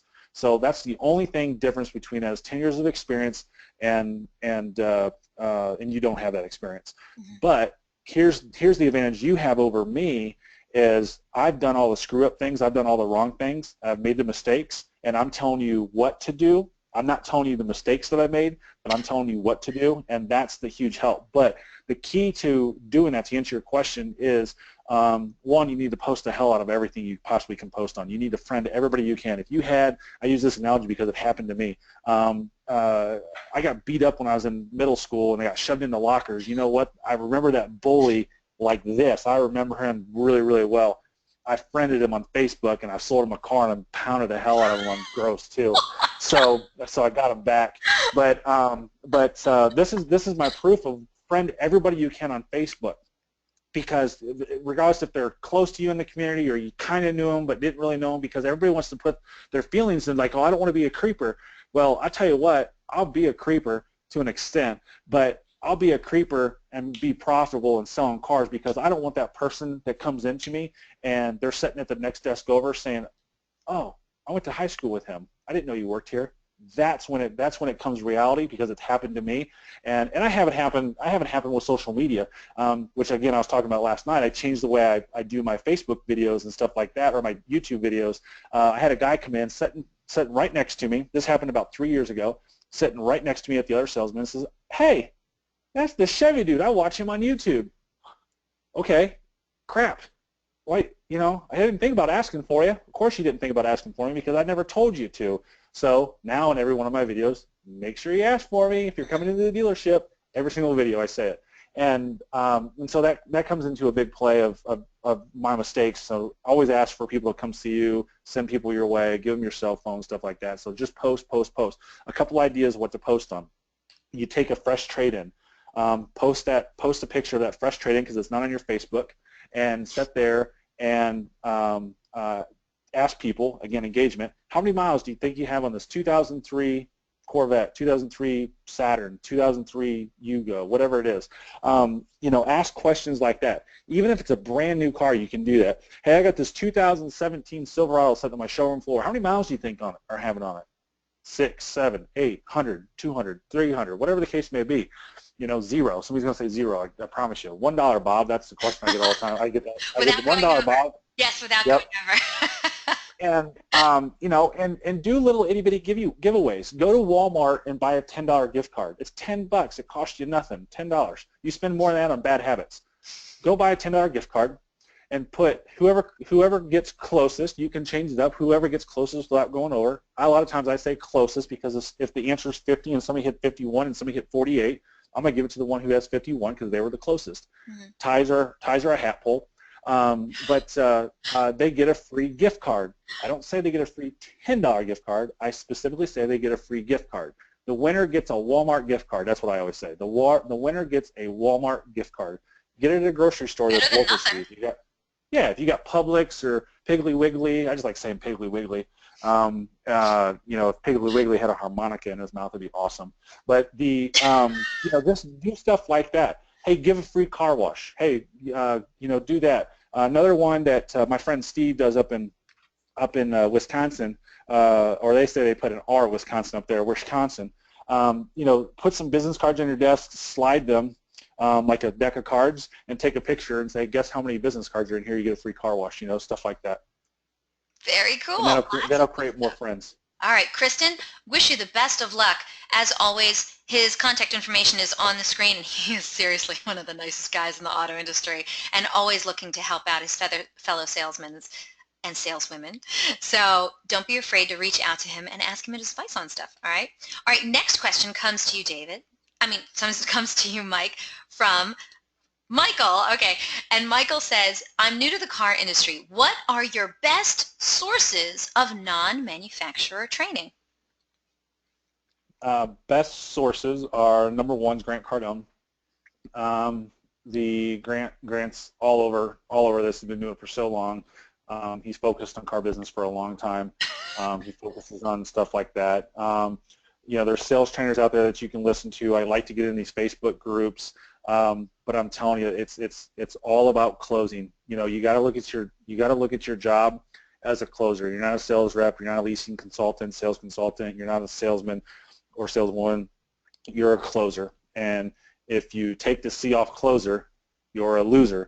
So every day you're closing or you're losing. You're one letter away from it. So always think of yourself a closer, and always sit there and come up with more closes and more closes. And that's why I always recommend, it's kind of the one thing I make sure I always put in all my webinars and all my training that I do and talking that I do is get that book. That book is crazy. And you think I'm joking about this book being within arm's reach? Right there it is. I'm not joking. This book is always within arm's reach of me every single time.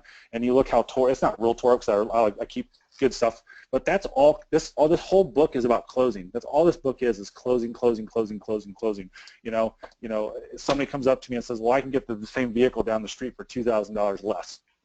Most of us are taught, well, does it have the same equipment? Is it the same truck? Is it the same this? And that's horrible stuff.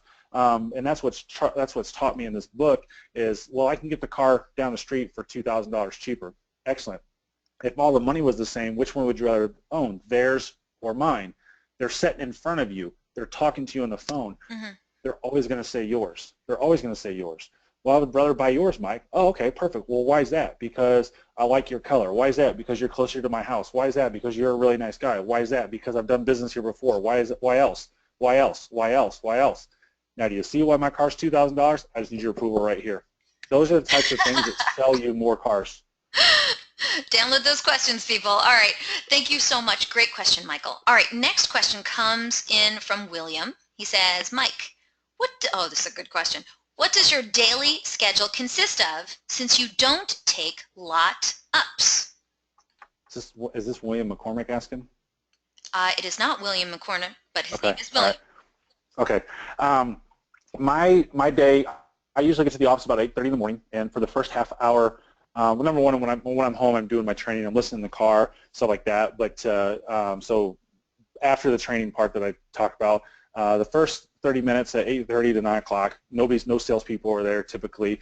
So I'm typically kind of just going over my day, making sure I'm not missing any text messages from the day before. So I go through my text messages, my Facebook messages, and pertinent ones. So if you're a salesperson listening to and I haven't responded to your message on Facebook Messenger because you're a salesperson, I've put money in front of that. I go through that stuff and just make sure there's nothing there.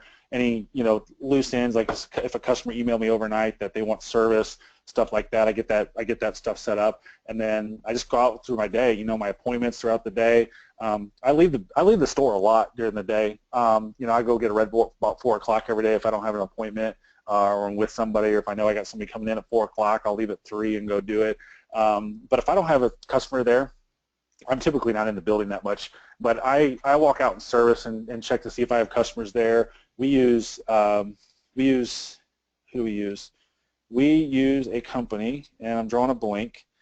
We use a company that tells us they're a great company too. I love them. Auto Alert, thank you. Auto Alert. Auto Alert. Okay, yeah. Very good.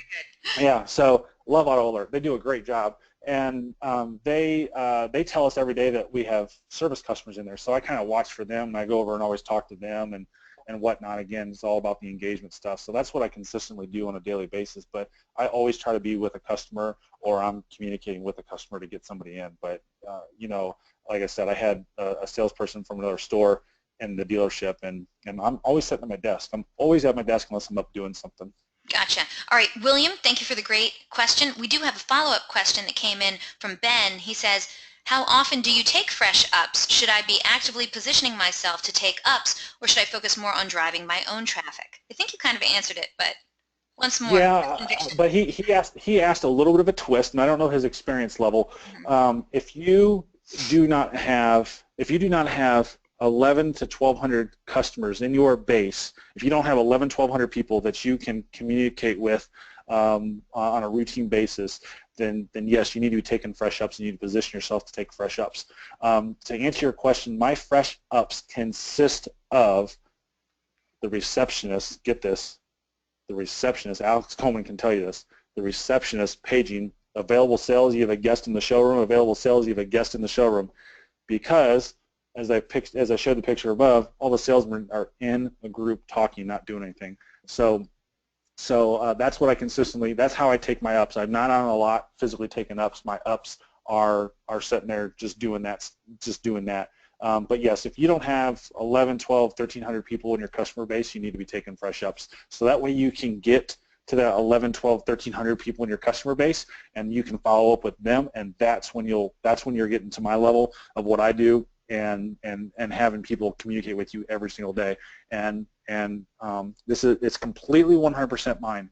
I didn't get it from anybody. I made it up myself. I'm sure there's product trainers out there, sales trainers out there that could probably sell this for some monetary value, but my complete follow-up system that's in there, right? List of rebuttals, 3 days, complete follow-up process. Yes. That process I follow to a T. And it makes me so much money because I made it. It's all mine, and I've came up with individual letters, emails, text messages that I send out, and I do that to a T. And my customers all the time are like, "You're such a good follow-up person. You're always communicating with me." And it's never anything that, "Hey, will you buy a car? Will you buy a car? Will you buy a car?" I'm not selling when I do this stuff. It's strictly, "Hey, how are you?" And I got an email in there. That is, I think it's my 9-month email. It says, "How's your Bluetooth doing? You know, as you get a new phone since you bought your car, you know, so do you need your phone paired?" And I'll forget that I sold a 2002 car, and the customer emailed me back and said, "Well, I don't have Bluetooth. That would have been nice to have, though." And you know, and I had a customer email me back, and I'm doing something. I'm not at work, and so I didn't look up the car they bought, but they said, "Well, I'm having a problem with my Bluetooth. I can't get it connected." And I said, I emailed him back and said, "Well, when I get to home, I can send you a video on how to connect your Bluetooth, or if you want, just come into the dealership and I'll connect it for you. It'll take me 2 minutes." He says, "Mike, I have a 2003 car. It doesn't have Bluetooth on it." I'm like, "Oh." So. All right. Well, just so you know, we're already a half hour over time. But we have so many great questions, and we have so many people that are still on the line. We're going to keep going through, all right? So, audience, if you want to stick with us, that's great. If not, we're going to be recording this and sending you out the link to the recording, but we'd love it if you'd stay with us, all right? All right, Ben, I see you. I'm going to be getting back to your question, all right? Okay, next question comes in from Kevin. He says, "Sorry guys, I had to miss some of the webinar. I had a customer come in. You said earlier that we'd be receiving a replay of this later, correct?" Yes, Kevin. We will be sending you and everyone else a link to the recording in a few hours after the webinar concludes. So thank you for asking. All right. And hey, listen here. If you're coming to my webinar, you forget about customers, okay? Yes, very important stuff here. Okay, Jonathan has the next question. He's next on the list. He says, "Can you tell us what made you feel comfortable to settle down at Bachman Chevy? What should one who's looking to be a rock star try to find in a dealership that would be a good environment for that?" Nice question, Jonathan. Yeah, that's a really good question. I get asked that really by customers all the time. "Why do you work here?" or whatever the case may be. So I actually have the answer.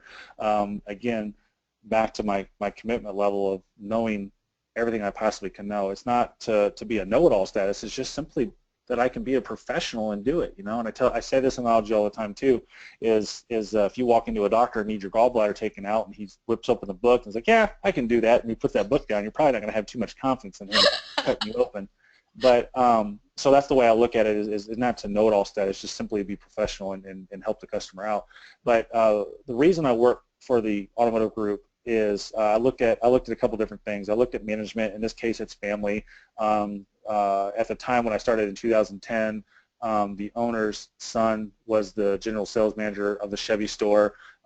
Absolutely phenomenal guy. I look at their CSI, and I'm not afraid to ask their CSI. It's like, "What's your guys' CSI like?" And to be blunt about it, we're in the car business. People lie. You know, we're always the best, right? We're always number one.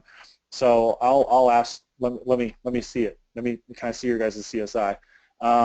So I want to work for a company that's treating their customers good. I want to work for a company that's treating the salespeople good. I want to work for a company that there's not any BS stuff, and it's hard to find in the car business, but they're out there. You know, so I asked a lot of good questions. What if you know, my kid's sick and, you know, I got to take a day off? What's that like? Well, you know, if you do that, you're going to be fired. It's probably not a company I want to work for because there's too many vulnerables that happen in our day-to-day lives. But so I looked at the family, I looked at the management, I looked at how many cars the dealership sold, I looked at those reports and stuff like that, and it was a perfect move for me when I came here. And because I've never been yelled at in 6.5 years, like raised your voice at it. This Ryan Bachman, who's now the general manager of the company, that guy is so fair, and he's overboard fair with people. And I've said, well, Ryan, I don't think we need to do that. I don't think we need to give the customer that much. You know, if it was a trade value or taking care of something, I was like, I probably can split it with them. They'll probably pay 50, and we can pay 50. And he'll look at me and say, no, just pay for it all. It's $1,000, just pay for it all. And I'm like, okay. And you know, they give us liberty to that if a customer has an issue and it's, you know, $100, $200, like just take care of it. Come tell us later in the day or whatever, but just tell the customer, no problem, we'll take care of it. And so they give us that liberty, and that's a huge deal, I think, for a company that wants to take care of their customers. That's what I look for. All right. Jonathan, thank you so much. Great question. All right. I love this next question that came in from Aaron. I think I already know the answer to this, but I'm going to ask anyway. Aaron wants to know, who is the trainer that you listen to the most? Yeah, you already know. You answer for me. Grant Cardone. Exactly. No, I listen to Grant the most. I listen to Jonathan Dawson a little bit. He's got some really cool things, and Jonathan's a really good trainer. And again, this is where I talked about earlier. Sometimes stuff works for you, and sometimes doesn't. And this isn't anything negative. Jonathan strings things out way too long for my liking. I'm a quick, to the point person. I'm not a beat around the bush type guy. So and that usually goes somewhere really far with people and the customers if you're just to the point. So, but I listen to Jonathan, and he gives me some really good closes and really good tips on how to handle stuff. So he's a really good one. Who else do I watch? Mark Jennison. I listen to him a little bit. But really, you know, I'm so far advanced, and it's not that I need to stop learning, because you never stop learning. You stop learning this business, you might as well get out. Right. But I just, you know, those are the guys who I trust so far, and I'm always willing to do it. I don't listen to any Zig Ziglar. You know, I may one day. Since I mentioned Ziglar, Jim Ziglar, great friend of mine. I listen to him all the time. Brad wants to know if you listen to Gary Vee. I don't listen to Gary Vee much. No, I don't. I listen to him every once in a while. But I don't listen to him a ton. Gotcha. All right. Well, thank you so much for answering that question, Aaron. Excellent question. Okay, we still have a ton more questions to get through, so let's try and power through these. Okay. Next one is a pretty long question. It comes in from Ben. All right, and you'll recall Ben was the one who had asked a previous follow-up question. So here we go. Ben says, I work in a very rural area at a store that gets very little traffic. I was salesman of the month, my first month in the business, which was the month before last, with no previous sales experience other than constantly listening to you and Grant Cardone and reading sales books. I was second on the board this month, but I'm still not selling that many cars. 16 in October, 12 in November. How can I personally drive more traffic, since it doesn't seem like the dealership is that committed to marketing or driving traffic? I've set up a Facebook page and have gotten fair results and have tried to reach out to all personal connections. I know prospecting is obviously key, but do you have any advice in this area for someone who's just starting their sales career? What's the best way to start building my business within a business? Yeah, and keep in mind, he does not get a lot of traffic. He's in a very rural area. Do you have any advice for someone who's in Ben's position? Yeah, I do. Look up Paris, Kentucky. 9,753 people that live in that town. So that is a rural town as well. They sold 258 brand new Chevys last month in November. 258 new Chevys. They have almost 2,000 units on the ground. So because being in a rural area, that's why I tell people all the time, being in a rural area has nothing to do with it. You have your social network and stuff like that. And I'm going to tell you this. if you sold 16 and 13, was that the number, 16 and 13? 16 and 12. 16 and 12. So if you did that in your first 2 months, that's awesome. Don't change anything. Here's what's going to happen in December, okay? And I want you to text me and say, Mike, you were wrong. This is what I want you to do. Text me, email me, call me, I don't care, or Facebook message me, whatever, and tell me I was wrong, because this is what I want to be wrong on this. In December, you're going to fall flat in your face, and then you're going to have nothing but troubles. Because here's why. Here's why. Way to build them up, honey. I know. Oh, hold on. This is why I preceded it with, I want you to call me and tell me I'm wrong. Here's why. Because the first 2 months of people in the car business, they listen to their managers, they listen to their people around them, they do exactly what they're told to the T. They don't deviate because they don't know any better. Now that you've got, let's just round, now that you've got 30 cars sold, the mediocre salesperson, which I don't think you're mediocre, the mediocre salesperson will say, I know it all. I can skip demo rides. I can skip asking questions. I can skip asking, I can skip asking, I can stop doing trial closes. I can stop doing this. This is what a lot of salespeople do in their third month. So to focus on selling more units, you need to do exactly what you did in month 1 and month 2, and that was stick to the basics. Stick to your sales process. Don't skip anything. And this is why you're not going to fail this month, because I'm telling you this up front, that maybe somebody has told you, but I'm being blunt about it. And I'm telling you that there's a huge possibility of being failed, because I've seen it for 17 years. And I was told this exact same thing my first and second month, and I took it to heart. And I'm a very methodical, I'm a very analytical person. And I told this to people, my worst month in the car business was 7 units. That was January of 2000, January of 2000. My first day in the car business was January 14th, 2000. My very first month in the car business was my worst month, because I had somebody behind me being blunt. They're telling me exactly what I'm telling you, and I proved them wrong. So this is a very positive message. But sit there and just do exactly what you did, and don't skip the steps. Keep pushing on social media. Just like I said to a question earlier and also in my presentation, it takes a long time to get that social media presence up. You don't need to have millions of followers or millions of people, because, again, that doesn't create you any income.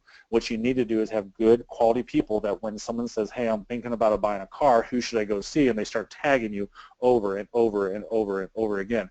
That's what you want to do. And being in a rural community, everybody knows who you are. And you need to sit there, and when you're going out, you need to be handing out business cards to every single person you talk to. If you're in a rural area, and I'd like to know, if you're less than 9,700 people, because this dealership has got 9,700 people in their community, and they sold, they probably sold 800 or 900 cars last month. He didn't say that. He did say he sells new and pre-owned Chevy at a Chevy store. So yeah, you absolutely need to just keep killing social media like you're doing.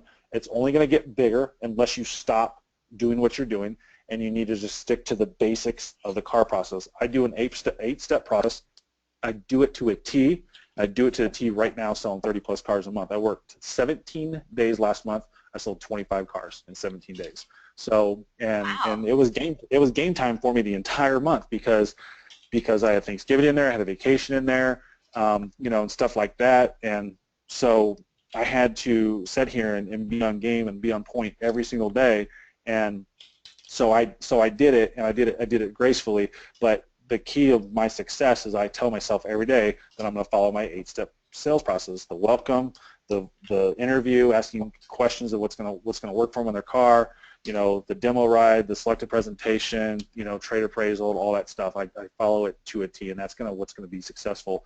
And again, that's why you're not going to fail this month, because I'm being blunt at you, and I'm telling you exactly the way it is, and the way that maybe your sales managers aren't talking to you about, or they don't have the experience, or they're exactly that. They're managers, they're not leaders and coming out and telling you. Hopefully you got leaders in your dealership, and they're out there helping you progress. I would assume you do, because to come out in your first month in a rural community and hit 16 cars. I was going to say 16 is really good. I've heard of people that have been in the car business for years and don't sell 16. So I think this guy's got some chops. No, absolutely. And I'm in Louisville, Kentucky, a town with 1.2 million, and I bet you probably outsold half my staff in October. So we got 23 or 24 sales guys. I bet you outsold 12 of them, easy. Okay, by the way, Ben did write back in, and he said he's in Uniontown, Pennsylvania, population 10,000. Perfect. So right about what this is doing, and Pennsylvania is a tough market. I know Pennsylvania really well, and that is a really, really tough market. But just keep doing exactly what you're doing. You know, post things on social media, post things on Facebook, post things, you know, on how-to videos and stuff like that. If you've got a Corvette out there, know the Corvette and post a video up on it, because people are searching YouTube for Corvettes. It's how I sell so many Corvettes. If you get a Camaro ZL1 in stock, which I don't think you do, because I know where all the Camaro ZL1s are on inventory right now. There's only 20 of them, so I know where they're all at throughout the country. You know, if you get one in, do a video on that, you'll sell it within 24 hours. So just, you know, stuff like that is going to keep you moving along. But focus on Facebook. During this, I'm a huge stats guy, but I was doing some research and I couldn't find up-to-date information. But in 2010, there was over a half. There was a ton of people on Facebook. So everybody's on Facebook. Just stick with Facebook and kill Facebook, and just keep putting things, like I said. And do videos. Post 3-4 times. Yeah. Okay. Yep. All right. Ben wrote back in again. He says, "Thank you so much, Mike. That was awesome. And I'm looking forward to proving you wrong, though. And I very much appreciate the blunt heads up about the third month." Ben, we wish you all the best of luck, my friend. Almost everybody fails in the third month, and then they stay in that downward spiral, or that downward spiral. So that's why I was being blunt about it and finishing it with a positive message, because I don't want to see you fail. I want to see you be successful in this business. And when I got into business in 2000, that was my goal, was I want to change the car business. And until social media came along, I didn't have the opportunity, and now I do, and I've got the outlet. Right. And so that's why I'm being blunt about it, just being straight honest with you. I think we appreciate it. All right. Got still a handful of questions to get through. I'd love to try and finish this up in the next 10 minutes. Okay, Mike? All right. Yep. Next, I don't think it's a question. This one comes in from Brad. He says, "Red carpets, Chevy Dude Cokes, and $2 bills." Read this to Mike. I guess that's an inside joke. Thank you, Brad. It's always nice to have you here on the show, sir. Okay, next question is from Vincent. He says, "I am not a social media participant. How would you suggest I start to build a following? Where should I start?" It's from Vincent. I think you probably have this money-making app on your phone, and so hopefully you're watching. The screen here. I've got this money-making app on my phone that you probably have too, and probably 100% of the people watching this have this money-making app on their phone, and it's right here, and that's all my contacts. So look at that. There's all my contacts on my phone. So you go through there when you have social media. You start your social media. If you're not a social media guy, you start going through there, and you call them, and you say, "Hey, John. Hey, it's Mike Davenport. How are you, buddy? Good. Hey, I did something crazy last night. You won't believe this." What'd you do? They're going to be like, "What'd you do?" "I signed up for Facebook." "Oh, you did? Hey, I'm on Facebook too." "Oh, really? Hey, how do I find you on there?" You know, boom, you friend them on Facebook. And then you end it with, "Hey, by the way, do you know I'm at Bachman Chevrolet now? I started that 3 months ago. I'm doing all sorts of crazy things. So if you know of anybody looking for a car, will you send them to me? Tag me on Facebook." Boom. That's how you start it. And that's how you get your social media going, is you just start calling everybody. Just start calling everybody you possibly can in your phone book. Because if you're not doing social media, everybody in your phone book you probably know somehow. I don't care if I don't care if you're in New York City and that person's in California, friend them, because you never know. I told you this beginning. One car deal means so much to me. One car deal is such a huge deal to me. You never know what that person in California may know somebody in New York. Right. And you sell a car to somebody 30 minutes down the road from you. Okay. Vincent, wish you the best of luck, my friend. Good luck. All right, next one. Remember earlier when you said, hey, we have people that aren't even in the United States that listen to us? Here's one of them, Elmer. How you doing, my friend? Elmer says, "Mike, high-quality photos or phone videos? What do you think will sell more cars?" Everything's high quality. So iPhone 7 Plus. So I don't do drugs. I don't beat my wife. She beats me, but I don't beat her. I bet her she's a tough cookie. He is. You know, I don't drink much. That's tea. I'm just joking. So I don't have like horrible bad habits, but I have electronics, and I'll show you this if you can see that. I can't see but there's my TV wall. I like it. So I have a little bit of a bad habit with electronics. So I'm kind of up on this a little bit as well. But you need to do 1080p videos. Mm-hmm. And you need to use if you've got a good cell phone, if you got like a I don't know the Samsung stuff. I don't know the Galaxies and stuff like that. But you need to use a modern cell phone, an up-to-date cell phone. I've got a 7 Plus. Anything over a 6S for an iPhone is good. Use a 6 or a 6. Use a 6, 6S, 7. Those are great quality photos, because when you, again, this goes back to knowing everything, and I keep saying it because the haters out there are like, oh, he's a know-it-all, and it's not that case. It's just knowing how everything works. I want to understand everything 100%. When you put something on Facebook, it dumbs down the photo, because you got billions of people putting things on Facebook, and they've got all this storage that they need to put somewhere, so your photo is on some server somewhere when you put it on Facebook, so they need to drop the quality. So you need to have the best quality that you possibly can when it comes to posting to Facebook. So always do 1080p, at least 1080p. The new iPhones 6S and 7 Plus and 6S Plus, they all do 4K. I shoot everything in 4K and upload it in that manner.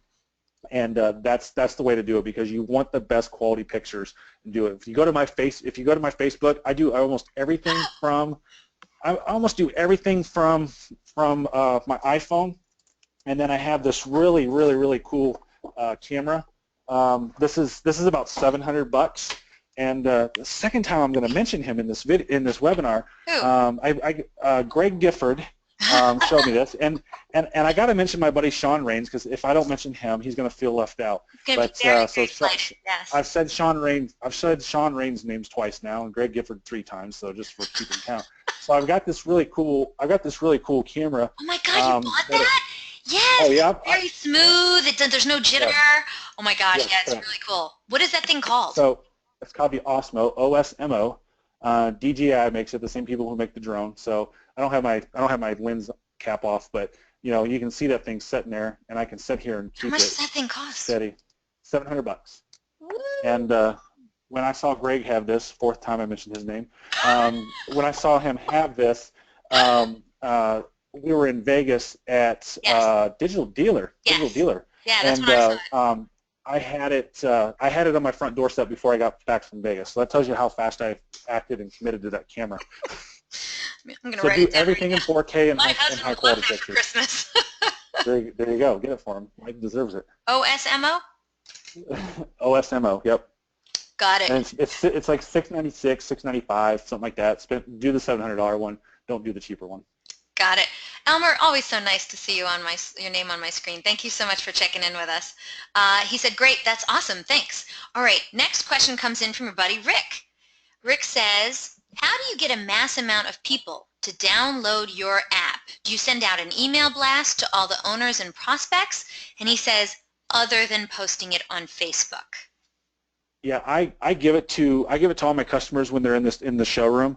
So the new customers, since I've been using it, I give it to the showroom. And this is a web-enabled app, so it takes 0 space on your phone. And so it does that. And so I have them upload it right then and there, or download it right then and there. And then I continually blast it, download it, because again, for sales process and for me to make money, right, I want as many people on that app as I can. Because if they're clicking on me, or even if they don't click on me and they're just sliding, and all of a sudden they see the picture that's on the screen, because that's the picture I use, that's the picture I just updated, is me with the bat. I want them to see my picture, and even if they don't click on my app, they'll still see my picture. And I tell people, this is how I use the app. I use the app as an extension to me, as an extension to my sales process, and as an extension to the dealership. Nobody is ever going to walk in to you and say, hey, I'm buying a car from you because you have an app. It's not going to happen. It's the same exact way that the dealership has nobody. You've never sold a car to somebody that says, "Hey, I'm buying a vehicle from you because you've got a shuttle van out by your service department." It doesn't happen. And nobody says that. It's a convenience factor, and that's when you put that convenience factor towards your customer, they're going to utilize it, and that's where you're going to get more sales and more people following you and more people doing things because you're offering them a value proposition. All right, thank you so much. Great question, Rick. All right, still got about a few questions left here, so let's get through these as quickly as we can. Sean has the next question. He says, do you plan out your day in a daily journal? Do you set daily goals? My daily goal is to sell 1 car per day. That's my daily goal. That's always my goal. Do I set out a plan? No, I do not. I ad-lib everything in my life. I'm not a planner. I'm not a, if I go on vacation, I don't plan things. I just went on vacation with my sister-in-law and brother-in-law, like I mentioned earlier, and she's a planner. And I told my wife, perfect. Let them plan everything, and I'll go with the flow. I could care less. If I don't like something, I'll speak up and whatnot. And here comes my cat. My cat wants wanting to jump up here. But I mean, you say you're a big proponent of Grant Cardone. So doesn't Grant say, hey, you have to write down your goals? And he does. Yeah, absolutely. But this is again where I said earlier that you can take what people say and word it to what, or figure out what works for you. Right. I can't write things down. I'm too busy. I'm always doing things. I'm always going a million miles. You get the curveballs thrown in you, and customer says, hey, I want this for service, or what about this part, and stuff like that. So I always go look up that stuff for them because I understand how parts works and I understand how things work. But no, I don't write things down. I ad lib everything. Like I said, I don't have any notes wrote down. And that works for you. Yeah, that works for me. This whole presentation, I had a timeline with what I wanted to talk about with this presentation, and I didn't write anything down other than I used the pictures as slides, and I was walking around because I got a little clicker that I can sit here and walk around and just click to the next screen. And but everything I've said today is all 100% ad lib. I haven't scripted anything out. I don't script my videos out. I ad lib all my videos, everything. All right. Let's get to these last 3 questions. Sean, thank you so much for your question, and you've been very patient, all of you, with these last 3 questions. They're still online. All right. Next question comes to you from Trevor. He says, when you say customer base, do you mean previously sold or contacts? Previously sold. Yep. Because you're always going to be able to have a better rapport with previously sold people because they've invested in you, they've invested in buying from you, and they look at it as giving you a commission and the dealership $40,000, even though you might only made $200 on that car. They spent $40,000 with you and $40,000 with the dealership, so it's better. Now, if you lose a sale, and I follow up with my lost sales as well, if I got all the proper information from them, I follow up with my lost sales also. I will continue to contact them based off their vehicle that they bought from dealership B, and I promise you the dealership A, who sold the vehicle, did not follow up with them as much as I do, and they'll buy another vehicle from me, and/or, which happens numerous times, I get referrals from that person who bought a car from somebody else. All right, let's get to these. We still have 3 questions left. All right, thank you so much for the question, Trevor. This one comes in from James. He says, are you finding customers, loyal customers, are becoming less loyal and going where they get the cheapest price? I'm in an area where dealers are triple netting new cars out. I'm at a small dealer, and we've not done that yet, and it has really hit us hard. The last 3 months have been terrible. What is your suggestion on that? It's tough. Yes, I do, and I kind of mentioned earlier with my customer that spent $900 more with me rather than going up to Cincinnati, Ohio, 2 hours away from me. It's tough, man. You just got to just let them know that, hey, they're going to be there for them better than the next person. You've got to add value to them that somebody else isn't doing. Don't talk about, hey, we got the service department, we got loaner vehicles, we got loaner cars. It sounds like you're saying triple net, so I don't know if you're talking about GM or not, because it's triple net's a GM thing. But you can't talk about what every dealership has. You have to talk about what you have, and you are the biggest asset to the dealership. And that's by, hey, you can always call me on my cell phone for service stuff. That's something that I do. If you have the app or buy the app, hey, I've got the app that dealership is not going to have. I've got it set up so that way you can contact me for service, for this, for that. If you need to buy parts, as long as it's okay with your dealership, it should be. But if it's okay with your dealership, hey, listen, I'll put it under my account so that way you get my price, even if it's not the exact employee price and it's a wholesale price lower than retail. You can do that. My terminology I like to use, hey, I'll get you for it at my cost. My cost means a vast, wide range of everything. My cost is retail. My cost is the price you're paying. My cost is the cost I pay, stuff like that. Right. So that's the things that you can do is build. Hey, listen, I don't know about the other salesperson, but I've got 13 years of experience. I'm new, and I'm eager, and it's worth spending a little bit of extra money for us, stuff like that. But if rural dealerships are a little bit different cookie than big city dealerships because we have more volume and we can triple net stuff. But unfortunately, the way the market is, if you're not triple netting anything, you're not selling cars. It sucks. It is what it is. That's why I talk about it over and over and over again that I get paid $100 on every new car I sell. Now, I will say there that I get paid $100 on every car that I sell, and I get made fun of because people don't think that I can hold gross. I will hold gross better than anybody out there. What they don't know is how I hold on my trades and stuff like that. And so but I talk about getting $100, but if you got a trade, I'll hold on that all day long and make up volume that way, and then I get money from GM. My pay plan at the dealership is based off of volume, so it all adds up for me. But you just need to do everything you can to work that customer, because again, one car deal means so much, and you have to get down on your knees and beg them to buy a car from you. I've done it. Do it. You've got to beg close. I mean, he ate a ghost pepper, so. It's called the beg close. Okay, just so you know. It's in the book. All right, it's in the book. It's in the book. James, thank you so much. Great question. All right, coming back to our new friend Ben, he wrote in another great question for you. He says, I'm sorry to ask so many questions. I really appreciate your advice. It's golden. The other issue is that we only have about 200 new and used vehicles in stock. You remember he's in Unionville, Pennsylvania, right? I find customers all the time that want a vehicle that we just don't have. How would you handle this? Try to switch them to something we do have? Dealer trade? Smart auction? My managers get annoyed when I constantly am trying to get them to find people-specific cars. Okay. Again, I'll be brutal, but if your managers are annoyed that you're trying to find a car for somebody, that's exactly what they are as a manager, and they're worthless to your dealership, and they're not a leader to your dealership. Leaders will find you a car, and they will get you a car and do what you're supposed to do every single day, and that's sell cars. That's our job. They go to the auction all day long. They're on the internet at Smart Auction. They're on the line with OVE. They're online with SmartCast. They're buying cars at auction, I'm sure, and if they're unwilling to help you, it sucks. But you have to try to do a switch. You have to try to. I don't know about your area. I know in my area I can't do it, but I used to do it back in the day, and I don't do it anymore. But I'd call a dealership up. It's like, hey, listen, you guys got that 2012 car, so you can run Carfax on everything too, and see how long they've had it in inventory. And a lot of times these dealers have Carfax on their website already, so you don't even have to ask anybody to run Carfax for you. But hey, I've seen you guys got this car. It looks like you had it for like 2 months.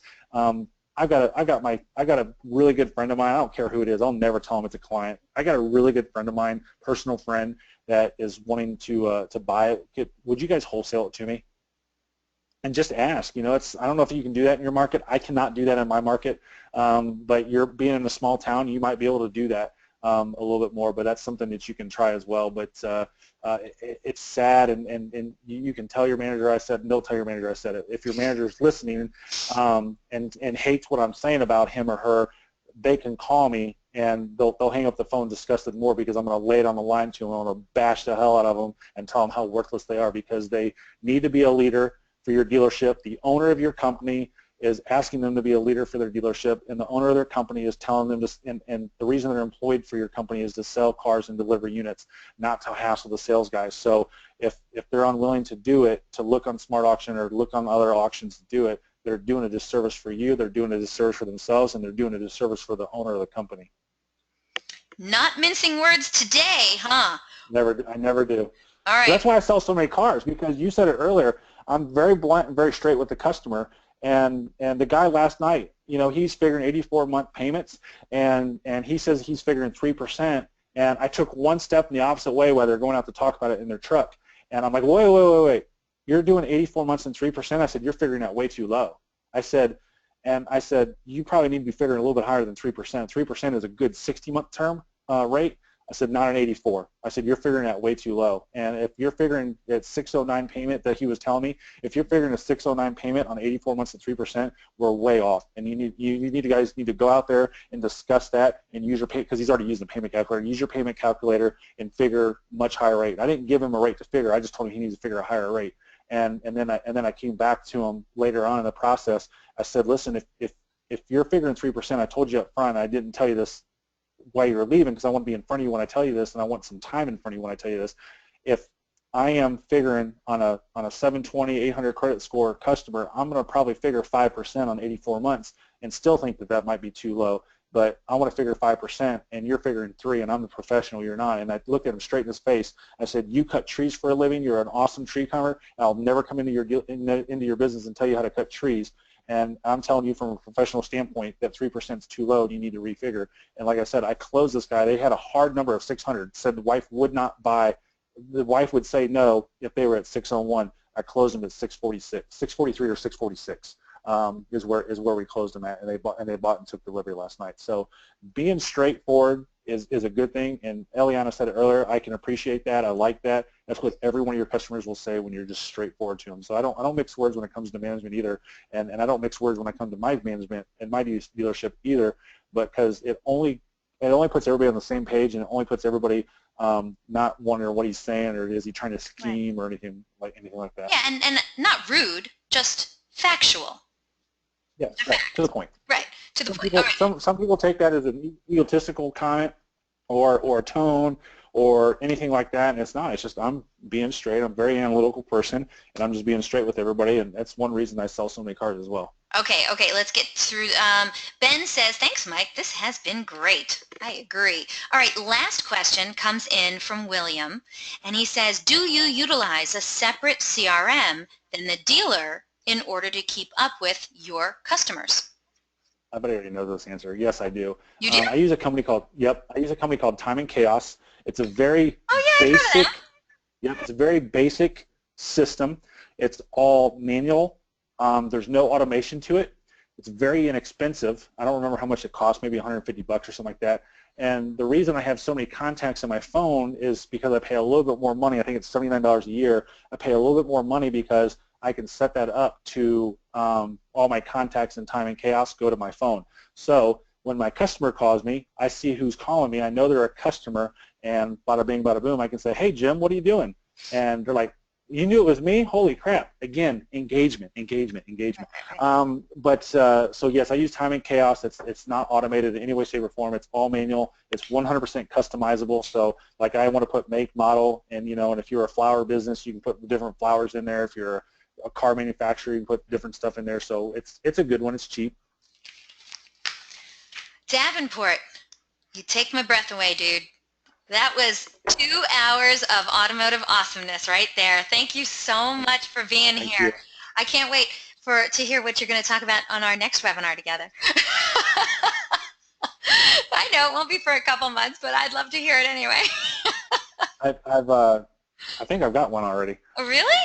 Well, I'm looking forward to hearing it. You just, you email me or text me and let me know, all right? Until next time, my friend, and I hope to see you at NADA in January, and I will definitely see you at Digital Dealer. Mike is going to be speaking over at Digital Dealer coming up in April. Mike, don't forget to move the slides forward for me, dude. All right. Yes, I'm going to close out this webinar very shortly, and when I do, you're going to get a short survey, so please fill it out. It's a very short 3 questions. We'd love to know what you thought of today's presentation. I know it ran long, but we would still love your feedback on that. Also, DealerOn is going to be at the upcoming NADA convention. I think that's your next slide, right? Oh, yep. Sorry. We're We're going to be at the NADA convention, so if you're going to be there, oh, you got to stop by our booth. We seriously have the best booth around, like comfy seats, comfy everything. We got a bar, full liquor bar. It's awesome. Seriously, you want to stop by and see it. We're going to be at booth 1161. I'm going to be there. I'd love to meet you. So come by, say hi, all right? And invitations will be going out tomorrow for our next DealerOn webinar. Oh, I'm so looking for our December, I mean, including today's, just our December lineup is just so good. If you have to go and check it out at dealeron.com/webinars. Our upcoming webinars are awesome, including this next one, how to sell cars and advertise on Facebook like a boss, right? Facebook is far and away the most popular social networking site in the world, and when they made advertising opportunities available to businesses a few years ago, it left many dealerships wondering, can you actually achieve real business results with Facebook advertising? Well, I'm here to tell you the answer is absolutely yes. And to find out how to sell cars and advertise on Facebook like a boss, we're bringing you the goods direct from Facebook. Gabrielle Garrison from Facebook will help you strategize a variety of different advertising objectives to build a successful and comprehensive Facebook strategy that'll keep your sales funnel full and boost your bottom line. In this exciting webinar, she will discuss in detail all the Facebook advertising solutions that can help you reach car buyers no matter where they are in the buying cycle, from over a year before their purchase all the way through post-sale retargeting. This jam-packed session will highlight the opportunities and best practices on how to utilize Facebook to dramatically increase online results for your sales department, and could very well be the social media game changer that you have been waiting for. If you're ready to hear how to sell cars and advertise on Facebook like a boss, then don't you dare miss this must-see presentation, and register now. Don't forget, DealerOn's weekly webinars are held Thursdays at 12 noon Eastern, 11 a.m. Central, 10 a.m. Mountain, and 9 a.m. Pacific. If you have questions, comments, or suggestions regarding our webinars and our topics, feel free to contact me directly. Again, my name is Eliana Raggio, and I would love to hear from you. So you can track me down online. I'm everywhere: Facebook, Twitter, Google+, you name it. I'm on all the automotive social networks. Or you know what? Heck, you could just email me directly at eliana@dealeron.com. Thank you all so very much for spending this time with us today, and I hope to see you all on another webinar in our continuing education series. Take care.